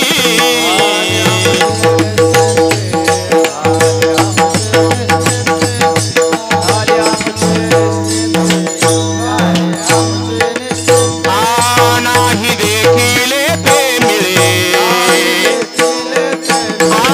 नाही देखील ते मिळे भोग सुखाचे सोहळे भोग सुखाचे सोहळे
झाली अमुची निश्चिंती नाही देखील ते मिळे भोग सुखाचे सोहळे आतापर्यंत आपण असं चिंतन करत आहोत आपल्याला जीवनामध्ये काला म्हणजे प्रसाद प्राप्त करून घ्यायचा आहे या काल्याच्या प्राप्तीकरता म्हणजे प्रसादाच्या प्राप्तीकरता आपल्याला जीवनामध्ये पुरुषार्थ प्रयत्न प्रतीक्षा या टप्प्यातून पुढे जावं लागेल कोणता प्रयत्न कोणती प्रतीक्षा कोणता असणारा पुरुषार्थ तर भगवंताचं नाम मुखामध्ये अखंड चिंतन करणं हीच भगवंताची संगती आहे. याच्या करताच पुरुषार्थ, याच्या करताच प्रयत्न आणि याच्या करताच प्रतीक्षा आणि याच्याच योगाने भगवंताच्या असणाऱ्या प्रसादाची प्राप्ती होईल असा आपण एक तात्विक अर्थानं चिंतनाचा भाग केला. पण हा तात्विक चिंतनाचा अर्थ करणं जसं सोपं आहे तसं कृतीमध्ये आणणं फार अवघड आहे. म्हणून तर आमच्या साधू संतांनी आम्हा तुम्हावर सगळ्यांच्यावर एक उपकार केला. काय उपकार केला? तुम्हाला हेच फळ सोप्या पाठचालीतून प्राप्त करून देण्याचं साधन सांगितलं आणि त्याचं प्रकरण म्हणजे काल्याचं कीर्तन. काल्याच्या कीर्तनामध्ये म्हणून दंड घातला. इतरत्र काही गोष्टी चिंतन करत बसण्यापेक्षा आता मग तुम्ही म्हणाल कशाला सांगितलं एवढं वेळ? याला एक कारण आहे. असं न सांगितल्यामुळे आपल्याला काल्याचं चिंतन कळत नाही म्हणून त्याचं चिंतन करण्याचा उद्देश एवढाच त्याच्या पाठीमागचा आहे. वास्तवामध्ये आतापर्यंत केलेल्या चिंतनापेक्षा इथून पुढच्या चिंतनाला महत्व आहे. का महत्व आहे याचं कारण आहे का? कारण आपल्याला जो प्रसाद पाहिजे तो प्रसाद आचरणातून मिळण्यापेक्षा आपण जर त्याचं फक्त उच्चारण केलं तरी मिळण्याची व्यवस्था साधू संतांनी केली आहे. महाराजांचं प्रमाण सांगतो. भानुदास गीती गातो, भानुदास गीती गातो,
शक्य नसेल आणि फक्त आपण जर भगवंताच्या चरित्राचं उच्चारण केलं तर काय फायदा होतो? भानुदास गीती गात, त्याचं चरित्र जर गीतामध्ये आपण गायलं म्हणजे जर उच्चारण केलं तर प्रसाद देतो पंढरीनाथ. पाठीमागच्या केल्या प्रसाद चिंतन आपल्याला चरित्र उच्चारानं मिळणं शक्य आहे म्हणून चरित्राचं उच्चारण करावं. दंडकी तसाच आहे. चरित्र ते उच्चारावे केले देवे गोकुळी. देवानं जे गोकुळात चरित्र केलं त्याचं उच्चारण करावं. का बाबा? तारू भवसागरीचे उंच नीच अधिकारी दीन आणि दुर्बळासी सुखरासी हरिकथा. ते चरित्राचं अवलोकन करण्यामध्ये त्यामध्ये सामर्थ्य आहे. आपल्याला त्याच्यामुळे पुण्याहीची प्राप्ती आहे, प्रसादाची प्राप्ती आहे. आता देवाचं चरित्र उच्चारण करत असताना कोणतं उच्चारण करावं तर गोकुळातलं उच्चारण करावं अशी वर्णन आहे. किंवा रागता गोंधने राखीत आहे, गोधन राखत असताना वर्णन करावं अशी त्याची चिंतनिका आहे. पण किती उच्चारण करावं याचा दंडक नाही. माझे उत्तर ऐका. चरित्र उच्चारावं असा दंडक आहे पण किती उच्चारावं हे मात्र वक्त्याला स्वातंत्र्य आहे. त्यामुळे वेळेत जेवढं होईल तेवढंच उच्चारायचंय. लक्षात येतं का? बघा आता चरित्र उच्चारण करताना त्यातला संप्रतला एक दंडक आहे. काही मोठ्या ज्येष्ठांचं मंडळाचं असं मत आहे की एरवी म्हणजे श्रावणातलं काल्याचं चिंतन सोडून एरवी जर काला करायचा झाला तर त्या काल्यामध्ये जन्म काळापासून ते काल्यापर्यंत चरित्र उच्चारण करावं. आता हा जो टप्पा आहे तो विस्तृत टप्पा आहे. सगळं चिंतन बोललो मला यथामती येता अवकाश शक्य नाही. त्यातले महत्वपूर्ण मुद्दे मांडत मी काल्यापर्यंत जाण्याचा प्रयत्न करणार. एक 2-3 लीलाचा भाग तुमच्यापुढे ठेवणार आहे कारण ते दंडक आहे. आपल्याला ते उच्चारण करणं गरजेचं आहे. आता एक मुद्दा लक्षात घ्या. चरित्र उच्चारायचं का याचं एक तात्विक कारण, भौतिक कारण लक्षात घ्या. बऱ्याच वेळेला चरित्र हे आमचं तुमचं चारित्र्य घडवण्याचं कार्य करत असतं. परत एकदा वाक्य ऐका. आपण आपल्या संस्कृतीवर जे विघात खाल्ले झाले त्याचा एक आता सध्याच्या वर्तमान काळातला एक वाईट अनुभव आहे महाराज. तो असा की बऱ्याच मंडळींना हे चरित्रच माहित नाही.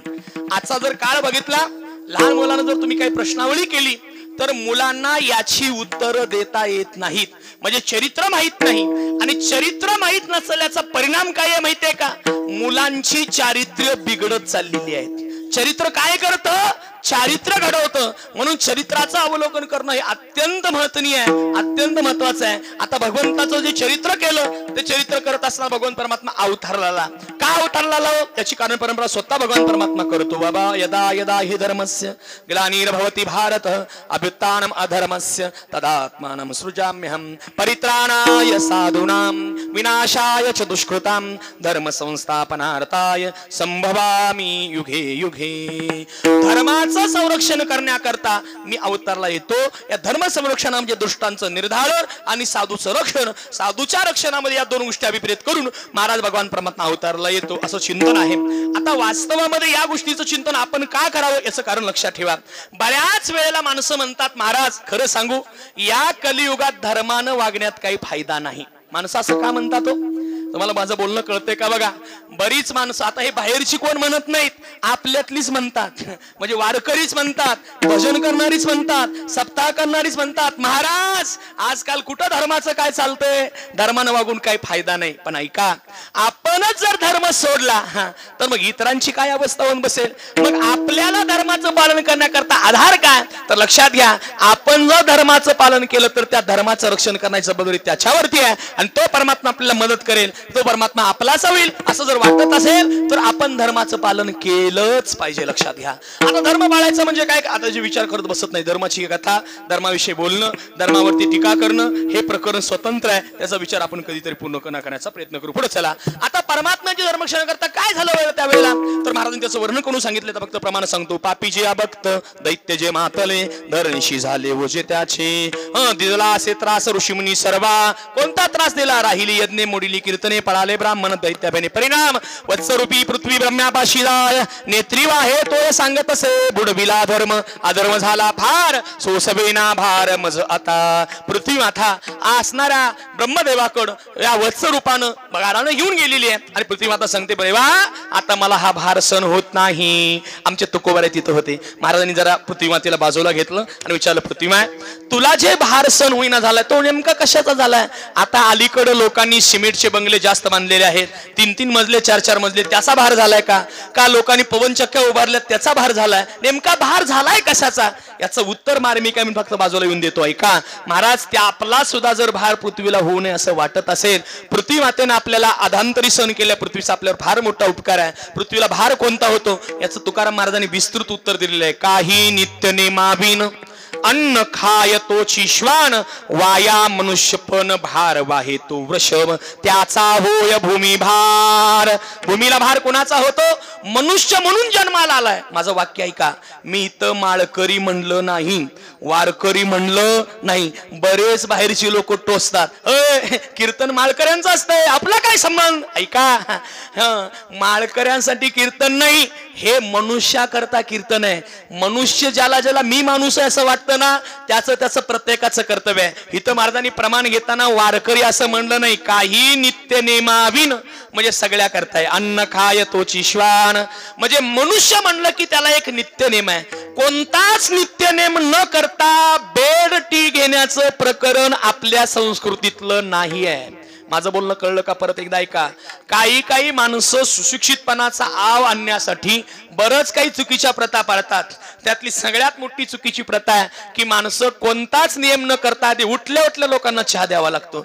हे प्रकरण आपल्यात बसणार नाही. आणि अजून एक वाक्य ऐकून ठेवा. आपण बऱ्याच गोष्टी पाश्चात्य लोकांच्या डोळे झाकपणानं अनुकरण केल्यामुळं आज आपण ही सगळी दुर्दैवाची फळं भोगत आहोत. तुम्ही म्हणाल अजून काय झालंय? आमचं सगळं चांगलं आहे. अहो काय चांगलं आहे? आतनं भगभग उडलेली आहे, दिसायला कापड चांगली आहेत, आत काय झालं ज्याचं त्याला ठाऊक आहे. लक्षात आलं का? बघा आपण बऱ्याच गोष्टी लोकांच्या चुकीच्या स्वीकारल्या. तुम्ही म्हणाल काय चांगलं आहे? तुम्हाला इथलं उदाहरण सांगतो लक्षात घ्या. इथं जर सर्वे केला तर 90% रोगी आपल्याला भेटतील. किती टक्के? माझं बोलणं कळतंय का? म्हणजे आपल्या मंडळीत बसलेल्या पैकी दिसायला चांगलं दिसतात, कपडे कटाची घातल्यात, चेहऱ्यावर भाव चांगला आहे, पण प्रत्येकाला शुगर नाही तर बीपी आहे, बीपीची गोळी आहे नाही शुगरची गोळी आहे, नसलीच तर अर्धांगवायू आहे, नसला तर आणि कुठले कुठले आहेत. म्हणजे आपण सगळे मंडळी रोगी आहोत. आहोत का नाही आहोत? हे रोग होण्याला कारण काय आहे? कशामुळे रोगी झालो?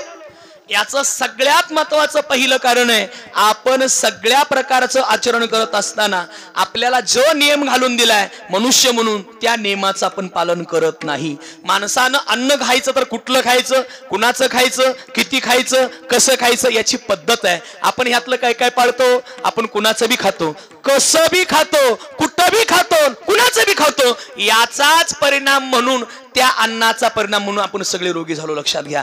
वास्तवात अन्न किती खाल्लं पाहिजे याचा शास्त्रार्थ लक्षात घ्या. अन्न खात असताना प्रत्येकाला एक पात्र दिलेलं आहे, म्हणजे आपलं हस्त हे पात्र आहे. आपल्या हाताच्या वंजुलीमध्ये जेवढं बसतंय तेवढंच एक वेळा खाल्लं की माणसाचा आहार संपला. आता बोला, आपण किती किती वेळा खातो? नाश्त्याची पद्धत आपली आहे का? बेड टीची पद्धत आपली आहे का? बिन राबता खायची पद्धत आपली आहे का? आता ह्या सगळ्या पद्धती कोणाच्या घेतल्या? डोळे झाकून पोहे चांगले दिसायला लागले, आणले. आता काय ते पिझ्झा बर्गर हे काय आपल्या संस्कृतीतलं आहे का? हे सगळी प्रकरणं फक्त आपल्याला स्टँडर्ड अँड मॉडर्न, हे लोकांनी चांगला काय माणूस मोठा हो, काय त्यांच्यात खायला दिलं असं वाटावं म्हणून हे आपण आणले. पण लक्षात ठेवा, आपल्या असणाऱ्या संस्कृतीप्रमाणे, आपल्या असणाऱ्या भौतिक वातावरणाप्रमाणेच आपण वागलो तर निरोगी राहतोय. लक्षात घ्या. आपण उष्ण कटिबंधातली मंडळी आहोत. आपल्याला कोणतंही जेवण खाऊन चालत नाही. हे सगळे पदार्थ आहेत ते थंड कटिबंधातले आहेत. म्हणजे हे सगळे इंग्लंड अमेरिका सारख्या राष्ट्रातले आहेत. आपण आहोत भारतात, त्यातल्या त्यात मध्य महाराष्ट्रामध्ये आपण उष्ण कटिबंधात राहतोय. आपल्या करता भाकरी सोडून दुसरा कोणताही आहार योग्य नाही. आता आपल्याला भाकरी खायला बरं वाटतंय का नको ते खायला बरं वाटतंय? तुमचं लक्षात घ्या. म्हणजे हे सगळं प्रकरण कुठनं निघालं तर हे नित्य नियमातनं निघालं. माणसाला नियम आहे, उठल्या उठल्या वारकऱ्याला नियम आहे, उठून या पहाटे विठ्ठल पहा उभा बिठे, चरण तयाचे गोमठे, अमृत दृष्टी अवलोका. जाता जाता नियम ऐकून ठेवा. वारकऱ्यानं उठल्या उठल्या काकडा केलाच पाहिजे, हा नियम आहे महाराज. स्नान केलं पाहिजे, तुळशीला पाणी घातलं पाहिजे, प्रस्थानत्रयीचं पारायण केलं पाहिजे, आणि एवढ्या सगळ्या गोष्टी केल्यानंतर मग तुम्हाला काही खायला परवानगी आहे. हे न करता खायची परवानगी लोक मग प्रमाण लगेच करतात. माणसं म्हणतात म्हणून गोड सर्व बावे, अंघोळी न लगे तोंड धुवावे. हे लगेच प्रमाण लावतात. माणसं म्हणतात महाराजांनी सांगितले, तुम्ही कशाला सांगता? ऐका, हे महाराजांनी सांगितले ते अधिकार तैसा दावियेला मार्ग. ज्याचं नित्य अनुष्ठान आहे, नित्य पारायण आहात, जर वारीचा अनुभव असेल, वारीमध्ये आहात, तर त्या काळामध्ये सातत्यानं नामस्मरण श्रवणामध्ये आणि मननामध्ये आहे. अशा वेळेला काही नित्य नियमाविन चालेल. पण एरवी मात्र आंघोळी न करता खाण्याची पद्धत आपल्यात नाही. याचं प्रकरण लक्षात घ्या. म्हणजे भगवंत परमात्म्याला जो काही असणाऱ्या पृथ्वीमातेला जो भार होतो तो या लोकांचा होतो, त्यांचा होय भूमिभार. मग परिणाम काय झाला? ब्रह्मदेवादी सर्व देवांनी त्या पृथ्वीची याचना घेऊन भगवान विष्णू परमात्म्याकडे जाणं झालेलं आहे. विष्णू परमात्म्याने त्यांना सगळ्यांना आव्हान दिलेलं, ठीक आहे, तुमच्या सगळ्यांच्या मनाची इच्छा पूर्ण करण्याकरता देवकीच्या गर्भात येईल भगवान, रक्षील ब्राह्मण गायी भक्त. मी देवकीच्या गर्भामध्ये येणार आहे अशी आकाशवाणी त्यांना दिलेली आहे, आश्वासन दिलेले आहे. इकडं वसुदेवा देत देवकी बहीण, लग्ना माझे विघ्न झाले ते ऐका. वसुदेवानं त्या ठिकाणी आपल्या असणाऱ्या बहिणीचा, देवकी मातेचा वसुदेवा संघ, म्हणजे कंसानं आपल्या बहिणीचा वसुदेवा संघ विवाह मांडलेला आहे. आणि त्या विवाह सोहळ्यामध्ये विघ्न काय झालं? त्या देवकीची बोळवण करण्याकरता तो कंस रथ वगैरे जुंपून गावाच्या बाहेर आलेला आहे. आणि तेवढ्यामध्ये आकाशवाणी झालेली आहे. आकाशवाणी सांगते, अरे हे कंसा जागा हो, 8वा इजा पुत्र वजील तुझशी, तुझा 8वा मुलगा तुला मारणार आहे. विठोबार कुमाही,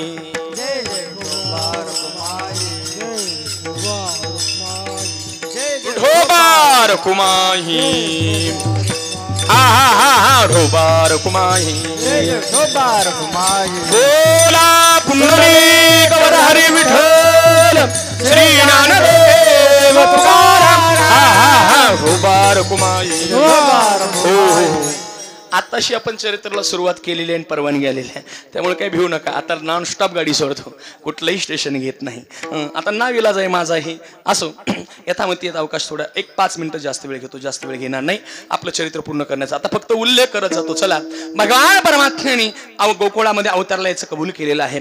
8वा म्हणून अवतारला कबूल यायचं केल्यानंतर वसुदेवाला त्या ठिकाणी देवकी मातेला मारण्याकरता कंस धावलेला आहे. वसुदेवाने मध्यस्थी केलेली आहे, सोडून घेतलेला आहे, बंदिवास स्वीकारलेला आहे. आणि त्या बंदिवासाच्या धोरणानं प्रयत्नानुसार नारद महर्षींनी केलेल्या प्रयत्नानुसार 6 मुलं देवकीची काय केलेली आहेत, मारलेले आहे. 7वा इजा गर्भ योगमाया नेत. 7वा गर्भ त्या ठिकाणी असणारा कुठं नेलेला आहे, रोहिणीच्या उदरामध्ये त्या नंदबाबाच्या ठिकाणी नेऊन घातलेला आहे. 8वा जन्मलेला जंगी तयारी केलेली आहे. सगळी तयारी केली, पण परमात्मा 8 वर्षाची मूर्ती माया मोहास्त्र घालून त्या ठिकाणी प्रगट झालेला आहे. भगवंत प्रगट झाल्यानंतर वसुदेवा ठिकाणी आपण रात्री थोडं चिंतन केलं होतं. त्यावेळेला वसुदेवानी केलेल्या प्रयत्नानुसार त्याचा विचार केला. वसुदेवाने सांगितलं, देवा तुला आम्हाला पुत्र म्हणून पाहिजे होता, असा जर तू मोठा प्रगट झाला तर आमचा कोण म्हणणार. असं म्हणल्यानंतर वसुदेवाला सांगितलं, ठीक आहे मी लहान होतो पण मला सांभाळण्याची ताकद तुमची नाही. नंदाच्या घराला मज नाही गोकुळाला, माया उपजली तेथे ठेवी मज आणि येथे. या पद्धतीने भगवान परमात्म्याने सांगितल्याप्रमाणे तिथं झालंय. आपोआप बेड्या तुटल्या शृंखला.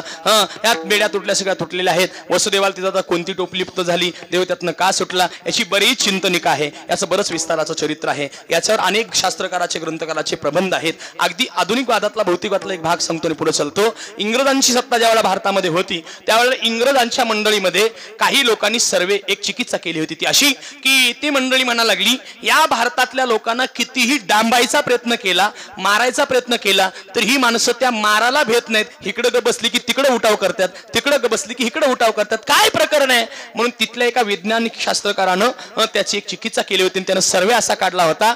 या भारताच्या संस्कृतीमध्ये त्यानं जरा वाक्य वेगळं वापरलं होतं. कृष्ण नावाचा एक चोर जन्माला आला होता म्हणे, आणि त्या कृष्ण नावाच्या चोराचा जन्म हा असणाऱ्या तुरुंगात झाला होता. आणि त्यामुळं त्या तुरुंगातून बाहेर पडून त्यानं अनेक लीला केला. त्यामध्ये गीता नावाचं शास्त्र निर्माण केलं, सगळ्या लोकांना तत्वज्ञान सांगितलं, आणि त्याचाच आदर्श ही मंडळी मानतात. त्यामुळे ही लोक तुरुंगाला भेट नाहीत, असं ते प्रकरण काढलं होतं. हा इतिहासामध्ये नोंद असलेला भाग आहे. चला पुढं. मग त्या भगवान परमात्म्याने तिथून सुटण्याकरता जी पर्यायी व्यवस्था वापरली तिचाच अभ्यास करून छत्रपती शिवराय, लक्षात घ्या, आग्र्याच्या सुटकेनं सुटले होते. हा प्रसंग त्याला जुळता आहे. याला हे सगळं मी का सांगायला याचं कारण आहे, आज सुद्धा आपण ते चरित्र अवलोकन करण्याची का गरज आहे. अरे ज्या छत्रपती शिवरायांचा आपण गजर करतो ते शिवराय जर महाभारत रामायणाचा आधार घेत असतील तर तुम्ही आम्ही कशाचा आधार घेतला पाहिजे, कार्टूनचा. तुमच्या लक्षात येतंय का बघा. आपण कुणीकडे चाललो हे डोक्यात घ्या. आपली संस्कृती जर टिकवायची असेल, आपल्यावर येणारं आक्रमण थोपवायचं असेल, आपल्याला सावधगिरी बाळगायची असेल तर आपण चरित्राचा चिकित्सक अभ्यास केला पाहिजे. पुढे चला. भगवान परमात्मा गोकुळामध्ये आलेला आहे. परिणाम काय झाला, गोकुळीच्या सुका अंतपार नाही लेखा. परमात्मा आल्याबरोबर घरोघरी झाला लक्ष्मीचा वास, दैन्य दारिद्र्यास त्रास झाला. म्हणजे भगवान परमात्म्याचं येणं जे होतं, ऋण फेडावया अवतार केला. सगळ्यांचं ऋण फेडणं होतं. त्यामध्ये ऋण फेडणं होतं म्हणजे सगळ्यांना सुख देणं होतं. त्यामध्ये त्यांनी असणाऱ्या गवळणीला सुख देण्याचा प्रयत्न केला. गोपाळाला सुख देण्याकरता भगवंतांनी चौर्यकर्माची लीला केली. त्यातली फक्त एकच लीला सांगतो आणि मी काल्याचा प्रसंग सांगून ठेवा थांबवतोय का. आता वेळ झालेली आहे पण बोलण्याशिवाय समाधान होणार नाही, तुमचंही होणार नाही, म्हणून थोडी चरित्राची लीला बोलतोय का. आता भगवान परमात्म्यावर जे अनेक आरोप आहेत त्यामधला चौर्य कर्म करण्याचा एक आरोप आहे. लोक बरीच बोलतात, महाराज तुम्ही कीर्तनामध्ये कृष्णाचं चरित्र सांगता प्रत्येक काल्याच्या कीर्तनात. अहो तो कृष्ण कुठं चांगला होता, चोऱ्या करत होता. आणि चोऱ्या करणाऱ्या लोकांना सांगून, चोऱ्या सांगून लोकांना काही चोऱ्या करायला लावायची तुमची भूमिका आहे का, अशी म्हणणारी मंडळी आहेत. अलीकडे एक लक्षात घ्या, अनेक सांस्कृतिक आक्रमण आपल्याकडे होत आहेत. या सांस्कृतिक आक्रमणामधला हा एक भाग आहे की आपल्या लोकांना आपलं असणारं सांस्कृतिक वैभव माहीत नाही, त्याची चरित्राची चिकित्सा आपल्याला माहीत नाही. त्याच्यामुळे आपण आक्रमणाला बळी पडत आहोत. त्याचा योग्य वेळी तुम्ही सावधगिरी बाळगून आपला थोडासा अभ्यास करा. चला पुढे. मग भगवान परमात्मा खरंच चोऱ्या करत होते का, नाही. चोऱ्या करत नव्हते तर चौर्य कर्माची लीला होती. लीला वेगळी. लीला काय करायची असते, दोष निवृत्ती करता केली जाणारी क्रिया तिला लीला म्हणा, आणि आचार कशाला म्हणा, गुण संपादना करता केली जाणारी कृती याला आचार म्हणा. दोन प्रकार असतात, एक आचार वेगळा आणि लीला वेगळी. लक्षात घ्या, भगवंताची ती लीला आहे. लीला का तर असणाऱ्या गोकुळवासियांचा दोष निवारण करायचा होता. कोणता दोष होता तर हे गोकुळवासी राजकीय दृष्टिकोनातून, धार्मिक दृष्टिकोनातून, आध्यात्मिक दृष्टिकोनातून चुकीची कल्पना करत होते. कोणती कोणती ऐका. भगवान परमात्मा तिथं असताना ते इतरांना म्हणजे कंसाला भीत होते, ही आध्यात्मिक चुकीची प्रक्रिया होती. सामाजिक किंवा राजकीय चुकीची प्रक्रिया कोणती होती, आपल्या लोकांना चांगलं खाऊ घालून लोक मोठी करण्यापेक्षा दुष्ट लोकांना खाऊ घालून ते मोठं करत होती, ही राजकीय दृष्टिकोनात चुकीची प्रक्रिया होती. ह्या सगळ्या प्रकारच्या दोषाच्या निवृत्ती करण्याकरता भगवंतानी काय केलं, चौर्य कर्म करायचं ठरलं. आता तसं देव चुकला होता असं नाही. एकदा देवानं सगळ्यांना बोललं होतं, सगळ्या मंडळीने एकत्रित करून विनंती केली होती, मायबाप तुम्हा सर्वांना माझी एक विनंती आहे, काय आजपासून कुणीही दही दूध तूप लोणी विकायचं नाही असं देवानं सांगितलं होतं. ज्यावेळेला असं सांगितलं तेव्हा सगळ्यांनी ऐकलं का हो? आता जाऊ द्या, आता जर तुम्हाला कुणी सांगितलं नाही कुणी उठायचं नाही, कोण ऐकल का आणि 10 मिनिटानंतर कुणी ऐकणार नाही, लक्षात घ्या. तसंच झालं, देवानं सांगितलं पण लोक म्हणाले, ए कृष्णा काल जन्मलेला म्हणे तू आम्हाला ज्ञान शिकवायला लागला का? तुझं जर ऐकलं तर आम्हाला इथं राहणं अवघड होईल. म्हणून सगळी लोक पळून गेली. देवानं ओळखलं ही लोक चांगली भाजलेली आहेत आणि भाजलेल्या लोकांना काही सांगून उपयोग नाही. आपल्याला जर बदल करायचा असेल तर त्या ठिकाणी तरुणांना एकत्रित केलं पाहिजे. म्हणून त्या काळात पहिलं संघटन देवाने निर्माण केलं आणि त्यांच्यापुढे भाषण केलं होतं. सारवाद महाराजांनी केलेलं आहे, या तरी यारे लागे अवघे माझ्या मागे मागे आजी देतो पोट भरी पुरे म्हणाल तू वरी. मग त्यांना आश्वासन दिलं, त्याची पूर्ती करण्याकरता काही नियम सांगितले. अनुभव व्यतिरिकानं या ठिकाणी कोणी कुणाशी न बोला, हळूहळू चाला हा नियम सांगितला. याला तरी लागे या आणि मागे या हा नियम सांगितला. आणि हे जर तुम्ही पालन करत असाल, तुम्हाला मंजूर असेल तर पोट भरी देतो असं म्हणला. सगळ्यांनी ती मान्यता दिली आणि मग भगवान परमात्म्याने पोट भरून देण्याकरता लीला केली, म्हणजे शौर्य कर्म केलं. आता चोरी करताना देव चोरी कशा करायचा याची एक वास्तव्यातली लीला सांगताना विषय संभवतो. ऐका, भगवान परमात्म्याने चोरी करताना दोरी, आता देवाच्या चोरी करण्यामध्ये आणि सामान्य लोकांच्या चोरी करण्यामध्ये फरक आहे. आता अलीकड चोऱ्या आहेत त्या कसल्या, तो ऑनलाईन चोऱ्या आहेत. आता कोणी प्रत्यक्षात चोरी करायला जात नाही, आता घरी बसल्या बसल्या चोरी होते. हे प्रकरण वेगळं आहे. पण पूर्वीचा काळ जरा आठवा, 8-10 वर्षापूर्वी जर चोऱ्या व्हायच्या झाल्या तर कशा होत होत्या? चोरी करायचं म्हणलं तरी एक तर कुलूप काढलं पाहिजे, दरवाजा मोडला पाहिजे, भिंत पाडली पाहिजे, कौल असते तर फोडली पाहिजे, पत्र असेल तर फोडलं पाहिजे, आत गेलं तर तिजोरीचं कुलूप मोडलं पाहिजे, तिजोरीचं काय असेल ते खुळखुळा केला पाहिजे. हे सगळं केलं असेल तर मग ही चोरी झाल्या, बरोबर आहे का? पण देव चोरी करत असताना चोऱ्या कशा करत होता? देवाला यातलं कुठलंच वरलं काढावं लागत नव्हतं. म्हणजे ना दार तोडावं लागत होतं, ना कुलूप मोडावं लागत होतं, ना कौल काढावी लागत होती, ना भिंत पाडावी लागत. कसं काय? देवा त्यावेळेला मायावी लीलेचा वापर करायचा आणि सगळ्या गोपाळांना सूक्ष्म रूप धारण करून, अगदी लहान लहान रूप धारण करून त्या सगळ्यांना एखाद्या असणाऱ्या सान्यासारख्या मार्गातून तो देवाला आत घेऊन जायचा. सगळ्या प्रकारचा आतला माल गप करायचा, कोणतंही कुलूप मोडायचं नाही, काही नाही. जसंच्या तसं, कवाडी जशीच्या तशी, दारं जशीच्या तशी, भिंती जशीच्या तशा, आतला माल मात्र गायब व्हायचा आणि माल गायब झाला की हे निघून जायचा. असं देवानं चालू केलं. असं 1-4 दिवस गेलं. प्रत्येक गल्लीला एक चोरी झाल्यानंतर बायकांच्या मध्ये कुजबूज निर्माण झाली. ते म्हणले, गंगूबाई काय सांगायचं म्हणे, अहो रात्री एक नवलच घडलंय म्हणे. काय झालं? अहो 5 किलो लोणी बाजारला न्यावं म्हणून हे गोळा करून ठेवलं होतं. मग आज सकाळी जाऊन दार उघडून बघते सगळं आवरून, तर लोणी कुठं आहे? गायबच झालंय. त्यावेळेला गंगूबाईला चिंगू म्हणते, अहो गंगूबाई तुमचं 5 असं काय घेऊन बसलाय? आमचं म्हणे 25 किलोचं काल ठेवलं होतं. मग अहो ते बी गेलं ना. मग महाराज हा म्हणता बातमी गावात पसरली. बऱ्याच बायका म्हणाल्या, अहो असंच व्हायला लागले म्हणे, गेल्या 8 दिवसापासून बघते घरात काही राहतच नाही, का बघायला गेलं तर ते सगळं भांडं मोकळच असतंय. कसं काय बरं, हे काय असेल? आता बघा, बऱ्याच वेळेला अशा कल्पनेच्या वेळेला चिकित्सक अभ्यास नाही केला तर यातनं अंधश्रद्धा निर्माण होते आणि मग माणसं त्याचा कोणतरी गैरफायदा घेत मग उठवतं. असं नाही तसं आहे, हे बहुतेक भानामतीचं प्रकरण आहे. आपोआप माल गायब होतोय म्हणजे असं कसं काय होतंय? कोणीतरी कोकणातलं आणलं असलं पाहिजे असं त्या तिथं चाललं होतं. इथलं काही सांगत नाही मी, तिकडं चाललं होतं गोकुळामध्ये. आणि मग त्यावेळेला चर्चा रंगता रंगता त्या चर्चेमध्ये पद्मावती नावाची गवळण होती आणि त्या गवळणीनं यामध्ये पुढाकार घेतला. ती पद्मावती म्हणाली, बायकानो घाबरू नका म्हणे, असं घडणं शक्य नाही, हे नक्कीच चोरीचं प्रकरण आहे. फक्त चोरी करणारा कोणतरी हुशार आहे आणि तो हुशार चोर या ठिकाणी शितापीनं चोरी करतोय, त्यामुळं आपल्याला माग सापडत नाही. ही सगळी जबाबदारी मी घेते, मला फक्त 4 दिवसाचा वेळ द्या. 4 दिवसामध्ये चोरी आणून दाखवते म्हणजे दाखवते असं तिनं आवाहन केलं, आश्वासन दिलं आणि ती अभ्यासाला लागली. आता तिच्या अभ्यासातला एक निकष होता, तुम्हाला उपयोगी येईल म्हणून सांगतोय का. कोणता? कोणतीही चोरी होण्याकरता त्याच ठिकाणची व्यक्ती प्रत्यक्ष किंवा अप्रत्यक्षरित्या सहभागी असल्याशिवाय चोरी होत नाही. माझं बोलणं कळलं का हो? कुठलीही चोरी व्हायची झाली तर एक नियम काय आहे सामान्य, त्याच ठिकाणचा जिथं चोरी झाली तिथलाच त्या परिसरातलाच व्यक्ती त्या घरात आमका मटेरियल माल आहे हे लोकांना कळल्याशिवाय चोराला काही स्वप्न पडत नाही, त्याला काही भविष्य दिसत नाही. लक्षात आलं का बघा. म्हणजे हे तिनं नीती अवलंबली आणि ह्या नीतीचं तिनं कसून चौकशी करायचं ठरवलं. एका दिवशीचा प्रसंग, तिचा मुलगा होता त्याचं नाव होतं वाकड्या. एका दिवशी तो मुलगा उठला. आता दररोज उठून तर लवकर उठायची, मी मगाशी सुरुवातीला सांगितलं सगळी पोरं उठायची देवाला उठवायला जायची. हा पहाटे उठला महाराज आणि पहाटे उठून काय झालं तर महाराज तो निघाला डोळं चोळत चोळत. आईने हाक मारले, ए वाकड्या इकडे म्हणे. कुठं निघाला?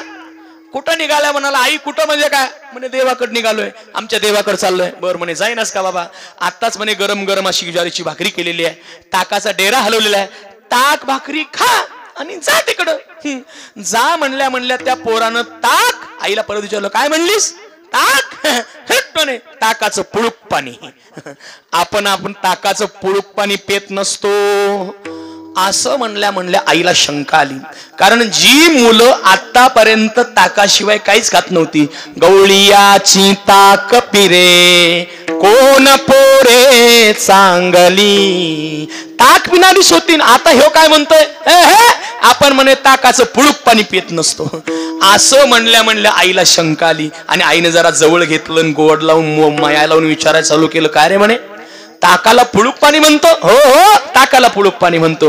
मग ताक पित नाही तर काय पिणार आहे, काय खाणार आहे? तो म्हणला आई आता दिवस बदलले आहेत, मग आता म्हणे आपण लोणी खातो, लोणी, ताकाचं पुळूक पाणी पित नाही. का रे म्हणे लोणी? आणि कुठलं खातो रे?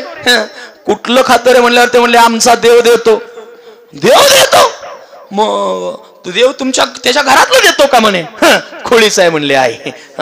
कधीही पुढारी आपल्या घरातलं देत नसतो, पुढारी दुसऱ्याची घरं दाखवत असतो, असं त्याचं विधान आहे. इथं कुणी अंगावर घेऊ नका. पुढारी दुसऱ्याची घरं दाखवत असतो म्हणल्या म्हणल्या तिला अर्थ कळला. हे सगळं प्रकरण यांच्याजवळच लपलेलं आहे, यामध्ये प्रत्यक्ष हे सहभागी आहेत असं कळल्या कळल्या तिनं महाराज त्या वाकड्याला बरंच काही वाकडं बोलली आणि डांबून ठेवला. आणि लगेच तात्काळ मेसेज केला, ऐका हो ऐका, सर्व महिला मंडळांनी पटकन या कुंडलापूरच्या असणाऱ्या मारुतीच्या मंदिरासमोर हजर राहायचं आहे, तुम्हाला एक महत्वाची बातमी द्यायची आहे. असं म्हणलं सगळ्या महिला गोळा झाल्या. आणि मग त्यावेळेला पद्मावतीबाई उठून उभा राहिल्या आणि म्हणाल्या, हे पहा मी तुम्हाला 4 दिवसापूर्वी शब्द दिला होता, या प्रकरणामध्ये गावात जे काही चोरी होतात त्या चोऱ्याच आहेत, त्या चोऱ्या कोण करतंय, कसं करतंय, यात कोण सहभागी आहे हे सगळं आता कळलेलं आहे. फक्त एवढाच भाग बाकी आहे. काय? फक्त पुरावा हातात यायची गोष्ट बाकी आहे. एकदा का पुरावा झाला की चोर तुमच्या पुढे उभा केल्याशिवाय मी राहणार नाही, त्यामुळे मला सगळ्यांनी सहकार्य करा असं तिनं भाषण केलं. सगळ्यांना सांगितलं आता कामाला लागा, फार वेळ लागणार नाही, 1-2 दिवसातच एक प्रकरण होऊन जाईल असं म्हणून महाराज माघारी फिरली. आणि फिरल्या फिरल्या ह्यो महाराज कोण? कृष्ण. ते म्हणला, काय मामी काय चाललंय? मामी काय चाललंय म्हणल्यावर मामी 50% आली महाराज. माय म्हणाले, कृष्ण अरे तू कधी आला? ते म्हणला, मामी तुम्ही अध्यक्ष महोदय म्हणला की नाही तवाच आलोय म्हणे मी. मग आमचं ऐकलं काय म्हणे तू सगळं? हो हो म्हणे सगळं ऐकलंय. काय ऐकलंय? आता तुम्हाला कशाला सांगायला पाहिजे मामी म्हणे, तुमचं सगळंच मी ऐकलंय, तुम्हाला माहित झालंय आता आम्ही काय करतोय ते. मग यशोदे त्या असणारी पद्मावती म्हणले, हे बघ कृष्णा, आता या सगळ्यांच्या देखत सांगते म्हणे, तुला ओपन चॅलेंज दे, तुला लय चोरी करायची हौस आहे ना, तू माझ्या घरी येऊन दाखव. नाही धरून तुझ्या आई पुढे येऊन उभा केला तर नावाची पद्मावती नाही. त्यावेळेला म्हणला, मामी ठरलं का? ठरलं. आता वेळ झाल्या, परवानगी घेऊन 10 मिनिटं झाल्या, ठरवा लवकर. ठरलं म्हणे, आजच कार्यक्रम होऊन जाईल. ठरलं महाराज. पद्मावतीने काही निवडक बायका निवडल्या, प्रत्येकीला प्रत्येक, कारण वाडा होता मोठा, त्या वाड्यासमोर 4 दरवाजे, त्या प्रत्येक दरवाज्यावर 4-4 बायका उभा केल्या. सांगितलं, बाई कुणालाही आत सोडायचं नाही, हा कसा येईल कसाही जाईल आणि त्याला धरायचा आहे आपल्याला, असं म्हणून सगळ्या बायका प्रत्येक दरवाज्यासमोर उभा राहिल्या. हे त्या ठिकाणी मॅनेजमेंटचं काम करायला लागली, प्रत्येकीला सावध ठेवायला लागली. गंगू सावध, रंगू सावध, चिंगू सावध, येईल कार्ट असं प्रकरण चालू झालं महाराज. पण हा देव काय थोडा साधा चतुर आहे महाराज, हे सगळ्याला दमू दिलं. म्हणजे ह्या बायका दिवसभर काठी आपटत बसल्या पण आलाच नाही. संध्याकाळी सगळ्या बायकांनी ओळखलं, म्हणले बहुतेक आपल्याला भेला, कारण आपली आता युनिटी झालेली आहे, 50% अधिकार झालाय, आता काय त्याची टाप आहे आपल्याला यायची. असं म्हणून त्या बायका सगळ्या एकत्रित मुख्य दरवाज्यात आल्या आणि गप्पा मारायला लागल्या. आणि ह्यानं ही संधी सापडली. आता वास्तवात ह्याला काही दार उघडावं लागत नव्हतं, कुलूप काढावं लागत नव्हतं. ह्यानं मायावी रूप घेतलं, सगळे गोपाळ आत नेले. आता त्या सगळ्याच बायकांचं मटेरियल आत जायचं होतं, त्यामुळे भरपूर माल गावला. सगळ्यांना अगदी बोट घालून आत जाईपर्यंत खाऊ घातलं, सगळ्यांना बाहेर काढलं आणि सांगितलं जावा. म्हणे आता माझं काम शिल्लक राहिलंय. आता त्या मामीला मी सांगितलंय, ती मला धरतो म्हणल्या. आता बघू म्हणे, आमचा आम्ही बघून घेतो, तुम्ही निघा असं म्हणल्या. म्हणजे ते सगळ्या गोपाळांना बाहेर काढलं आणि मग भगवान परमात्म्यानं काय केलं महाराज, ते सगळे डेरे आणून त्या सोप्यात फोडायला सुरुवात केली. आणि त्या डेऱ्याचा परिणाम असा झाला की त्या दही, दूध, तूप, ताक, लोणी ह्याचा जो काही आहे एक लोंढा म्हणजे प्रवाह तयार झाला. आणि तो प्रवाह या गप्पा मारणाऱ्या बायकांच्या अंगाखाली आला. आणि मग ओकामेकला गंगू गंगू उठ उठ उठ म्हणे लोंढा आला. आणि मग त्यावेळेला ही पद्मावती सावध झाली. म्हणले कोण आहे आत? हे म्हणतो मामी, विसरला काय म्हणे, सकाळीच या म्हणलं होतं ना, आता म्हणे कोण आहे म्हणता. असं म्हणल्या मामीनं कुलूप काढलं, विचारले आत कसा आला. ते म्हणले आता कसा आला आणि कसा गेला बघू नका म्हणे, धरणार आहे नौका, धरून दाखवा, धरून दाखवा म्हणल्या कृष्ण परमात्म्याच्या पाठीमाग लागली पद्मावती. पण महाराज नामदेवराय म्हणतात, हा ब्रह्मविधीचा जनिता, तुम्ही याला धरू पाहता, हा कैसा येईल हातागे गोकुळीच्या नारी, हा आतापर्यंत कोणालाही सापडला नाही, तुला कसा सापडेल. मग शेवटी पद्मावतीबाईनं शरणागती स्वीकारली. ती म्हणाली, कृष्णा, या गल्लीत माझं नाव मोठं आहे, मला सगळेजण मानतात आणि माझ्या मान्यतेसाठी मी तुला शरण येते की मला जर तूर घावला नाही आणि तुला नेऊन जर मी बायकांना दाखवलं नाही तर बायका मला खोटी म्हणतील. आणि तुझ्या भक्ताला खोटं म्हणलेलं आवडेल का तुला? मग तू माझ्या मोठेपणासाठी एकदा सापड. सगळ्यांच्या देखत एकदा काळ निघून जाते, सगळेजण फोटो काढतील, वार्ताहर बातमी नेतील आणि हे सगळं झालं की तुला सोडून देते म्हणे. कशाला आपण प्रकरण लांबवायचं आहे? मामी असंच असतंय म्हणे. बुवा उभा रस्तोर म्हणतोय 12:30, 12:45 वाजलं तर सोडत नाही म्हणे, तसं तुमचं काहीतरी होईल. मग तेव्हा मामी म्हणाले तसं काही होणार नाही, मी तुला शब्द देते. झालं महाराज, प्रश्न सापडतो. सापडल्यानंतर सगळ्या बायका जय जयकार करतात, पद्मावती महाराज की जय. चोर गावला, चोर गावला. सगळ्या बायकांना आनंद होता, सगळ्या उड्या मारायला लागतात. आणि मग कृष्ण परमात्म्याला त्या ओढत त्या असणाऱ्या आईकडे घेऊन जायचा प्रयत्न करतात. आणि जात असताना कृष्ण म्हणतो, मामी आपलं काय ठरलं होतं, तुम्ही सोडतो म्हणला होता ना, आता कळलं, जाऊ द्या मला. त्यावेळेला ती पद्मावती म्हणते, कृष्णा असं म्हणायचं असतंय, राजकारणात 25 वर्ष फुकट घातली नाहीत म्हणे, काळ्याची पांढरी झाली, मग आता म्हणे तुझ्या आई पुढे निमूनच सोडणार आहे म्हणे. असं म्हणल्या हे ना महाराज म्हणला, बरं बरं बरं, मग बघू म्हणे आपण काय करायचं. असं म्हणल्या महाराज त्या कृष्ण परमात्म्यानं महाराज लीला केली ती अशी. तो म्हणला, मामी तुमचा हात म्हणे माझ्या हाताला धरलाय, पण तुमचा हात कसला, माझा हात कसला, म्हणजे मी राजस सुकुमार मदनाचा पुतळा, तुमचा म्हणजे हाडाचा हास मला रुतायला लागला, दुखायला लागला, म्हणजे दुसरा तरी हात घ्या. बरं, आण दुसरा म्हणल्यानंतर दुसरा नाही दिला, दुसऱ्याचा दिला. म्हणजे तिच्याच पोराचा हात तिच्या हातात दिला आणि दुसऱ्या गल्लीने हे पळून गेलं. आणि पळून जाऊन आईला म्हणते, आई आज लय मोठं काम झालंय म्हणे, भूक खूप लागलेली आहे, 12:30 वाजून गेलेले आहेत, त्यामुळे मला म्हणे दही भात दे. मग आई दही भाताचा काला देते आणि तो खाण्याकरता त्याला कडेवर घेऊन दारामध्ये येते. तेवढ्यात ह्या सगळ्या बायका, पद्मावती महाराज की जय, चोर गावला, चोर गावला, चोर चोर चोर, असा सगळा गोंधळ त्या यशोदेच्या वाड्या पुढे येतो. आणि मग त्या यशोदेच्या, कारण त्या बायका अगोदर रागवलेल्या असतात ना, त्या बायकांनी समेट करायचा प्रयत्न पूर्वी केला होता. त्यावेळेला यशोदेने त्या सगळ्यांना बायकांना फोडून काढलं होतं, म्हणजे शब्दानं. कसं? त्या म्हणाल्या, हे बायकानो, अगं हे गवळणीनो, तुम्हाला काय वाटतंय माझं पोरग येणा? अगं माझं पोरग कसं आहे, 5 वर्षाचे माझे बाळगे, अंगणी माझ्या खेळ गे, कालटकाच घेता आळगे, गोकुळीच्या नारी, हा सावळा गे चिमणा माझा, गवळणीत खेळे राजा, तुम्ही मोठ्या ढाल गजा, गोकुळीच्या नारी, तुम्ही लपून याची गोटी, लागतात याची पाठी, एवढी चरित कोटी गे गोकुळीच्या नारी. या सगळ्याचा राग त्या बायकांना होता. बायका म्हणाल्या, काल लय नाकानं कांद सोलत होती, माझा बाळ्या असा 5 वर्षाचा, सावळा चिमणा, गवळणीत राजा, आता हिला दाखवू म्हणे. म्हणून सगळ्या बायका म्हणल्या, यशोदे बाहेर ये, बाहेर ये म्हणल्यावर यशोदा काय कमीतली होती महाराज, ती पळतच आली आणि येताना ह्याला कडेवर घेऊन आली. आता ह्या बायकांना दिसलं नसेल का? आता ही घटना उत्तर प्रदेश मधली आहे, बुरका घ्यायची पद्धत आहे, त्यामुळे त्यांना पुढं काय एवढं दिसलं नाही. हाक मारली, काय म्हणताय ग, काय म्हणताय म्हणल्या पद्मावतीबाईनं आपल्याच पोराचा हात पुढं केला आणि म्हणाले, हे दिसतंय का? त्यावेळेला मग यशोदा म्हणते, पद्मावतीबाई मला जे दिसतंय ते तुम्हाला दिसत नाही, बहुतेक ते पडदा काढा बघा म्हणे काय दाखवताय. पडदा काढल्या हे म्हणतो, मामी या जेवायला. मामी जेवायला या म्हणल्या महाराज त्या बाईची शुद्ध हरपली. ते म्हणले पुढं बी तेव दिसतोय, तिला तो मागं बी तेव दिसायचा. अशा अनेक लीला करण्याचा भगवंताने प्रयत्न केला. यामध्ये फक्त सुख देणं एवढीच लीला होती. या पुढे जाऊन तिसरी आली धावणी. एने काय केली करणी, पतीची दाढी माझी वेणी, दोन्हीची गाठ मारुनी. गाठ कोणाशी सुटेना, कोटवरी सोसू धिंगाणा. यशोदे बाळ तुझा काना. अशा अनेक लीला केल्या. शेवटी महाराज भगवंताने आईला सुद्धा फसवलं. मग आईनं गणपती बाप्पाचं व्रत केलं. एक मास देवे खोडी नाही केली. प्रचिती आली यशोदेशी. पुन्हा खोड्या चालू झाल्या. मग त्यांनी ठरवलं आता याला इथं ठेवून उपयोगाचं नाही, याला शाळेत घालायचं. कुठली शाळा? गोधने चारावया जातो शारंग पाणी. गोधने चारण्याकरता गेला. तिथं अनेक लीला केल्या. वृंदावनामध्ये वेणू नादाची लीला केली, कालिया मर्दनाची लीला केली, काग रिटा अगासूर बगासूर या सगळ्यांना मारण्याची लीला केली. आणि शेवटी खांदी भार पोटी भूक. काय कीर्तनाचे नाही खेळाचे सुख. महाराज शेवटी वेळ झाली. मग सगळ्यांना शिदोरे एकत्रित आणायला लावल्या. आणि शिदोरे एकत्र आणल्यानंतर प्रत्येकाला अगोदर सांगितलं होतं माझे आहे तैसे पाहे, घरा नाही तरी घराकडे जाये, चोरून या माये नवनीता नावे. आता नवनीत पदाचा अर्थ आहे शुद्ध चित्त. आपण काल जे चिंतन केलं मागणीच्या चिंतनामध्ये, चित्तामध्ये असणाऱ्या आसभय, चिंता, लज्जा, कामक्रोध, तोडावा, संबंध यांचा माझा, ही आपण काल शिदोरी आणाय तुम्हालाही सांगितली होती. कोणती शिदोरी? मग ठाव देई चित्तारा के पायापाशी. त्या पायापाशी भगवंत चित्त धारण केलं पाहिजे. ही चित्ताची शिदोरी आहे. आणि या शिदोरीचाच भगवंत आता काय करणार आहे? प्रसाद करणार आहे. मग भगवंताने त्या सगळ्या शिदोऱ्या एकत्रित केल्या.